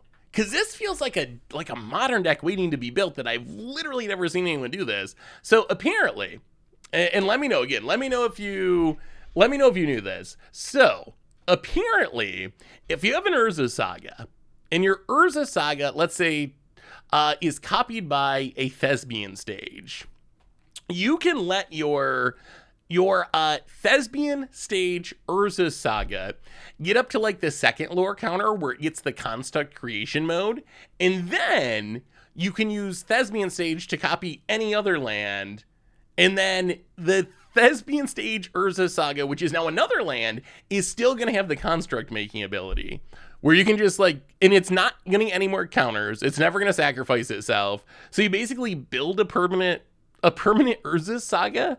Did everyone know this? I just totally missed this interaction. That's a really cool interaction. I've never seen it happen. I've never seen it against me. I've never done it. Interesting. Yeah, isn't that wild? I didn't even know that was a thing. Isn't that a really cool trick? Yeah, I just learned that over the weekend, and apparently it actually works under the rules. So something to keep in mind for Commander decks. Why doesn't it lose the ability? So essentially my understanding, and I'm not like super good with like the exact rules, but because it says Urza Saga gains this ability, the first two modes are like essentially imprinted on the card. So even after you turn the Thespian Stage into something else, it had already gained that ability. So that's going to stick there. The best explanation I heard for this is, let's say you have a creature that can change into another creature. Like, what's an easy example of a creature that can change into another creature? But regardless, you have a creature that can change into another creature, and you giant growth that creature so it has +3/+3, and then you turn your creature into another creature, it's still going to have the +3/+3. It works essentially the same way because of how it's worded. Like, the gained wording makes that actually happen. So definitely a neat trick. I don't know how practical it is, but it seems like it could be fun. Seems like you could build a modern deck around it. Like Yeah, Lazov. There's a good example. If you giant growth your Lazov and then turn it into something else, you're still going to have the +3/+3 from giant growth because it gained that ability until end of turn. And then Urza Saga doesn't say gain until end of turn; it just says gain forever because normally it runs out and dies. So there's that natural safety valve. But in this case, that never actually happens because because you're changing into another land and there's no more lore counters. Basically said this card gained the ability instead of this card has the ability. Yeah, Magic's so funny. Those little words end up leading to some really cool situations and tricks. But so what do we learn? Oh, CBG. Unfortunately, thank you for the raid. Although probably gonna. Unfortunately, we're just wrapping up the stream, so you're probably going to get passed on to Voxy. But welcome Raiders. Thank you for the raid, Covert Go Blue. Hopefully, y'all had a wonderful stream. I don't know if y'all tried Narset yet. This Narset deck seems sweet. We've been playing best of 3, but I don't know. Maybe it could be a best of 1 deck. It might be worth considering for some best of 1 action because we found through Path Iconoclast, Monastery Mentor, and Narset with some card draws and some removals to actually be a pretty sweet deck. Yeah, the Bitter Reunion really makes Narset and. Oh, the card this is the wrong version. This is not the version we played. The card that really made it that we found to be really, really sweet is Takasia's Welcome. Is kind of ridiculous now that it's not getting invoked Despair because it triggers every turn. So you play your third cast Iconoclast, you draw a card, and then during your opponent's turn, you consider a Fading Hope, make a token, draw another card, and then Narset can cast it back from the graveyard if it gets countered or killed. It's actually a really cool, super synergistic deck. It's been sweet. Oh, you did a rat deck in Standard? It must be Nashi, right? Did you win any games? Did you see the Judge Reward animate dead? Oh, I don't think so. Is this a new thing? Let me look that up. We're gonna raid Voxy, I think, in a minute. Thank you so much for the raid and welcome raiders. Unfortunately, the timing's just very unfortunate because we were also just wrapping up the stream for the day. Yeah, rats are tricky. Rats are tricky. I imagine it being a tough one. Oh, anyway, everyone, we're gonna keep the raids flowing. We're gonna send everyone over to Voxy. But I think that brings us to the end for today. So if you're looking for something different to play in Standard, I would definitely recommend the Narset deck. The deck's fun. It's cool. It does some powerful things. But on the other hand, we got some reminders on the way out the door. Replay YouTube, that's where you can find all the old streams. Normal YouTube, tons of stuff going up on there. The rest of the Lord of the Rings spoilers, some super sweet Aftermath stuff for Against the Odds tomorrow. Tons of stuff, so keep an eye out for that. One more reminder that our sponsor today is Card Kingdom. And if you need some Magic cards, you can get them over at cardkingdom.com/mtggoldfish. And most importantly, thank you to all of you. Y'all are amazing and awesome and spectacular. And I love y'all. Thanks for hanging out. Thanks for having an awesome time today. I hope you have an amazing evening, a great day, and we'll be back Thursday to have some more fun. So until then, everyone, I love y'all, and I will talk to you soon.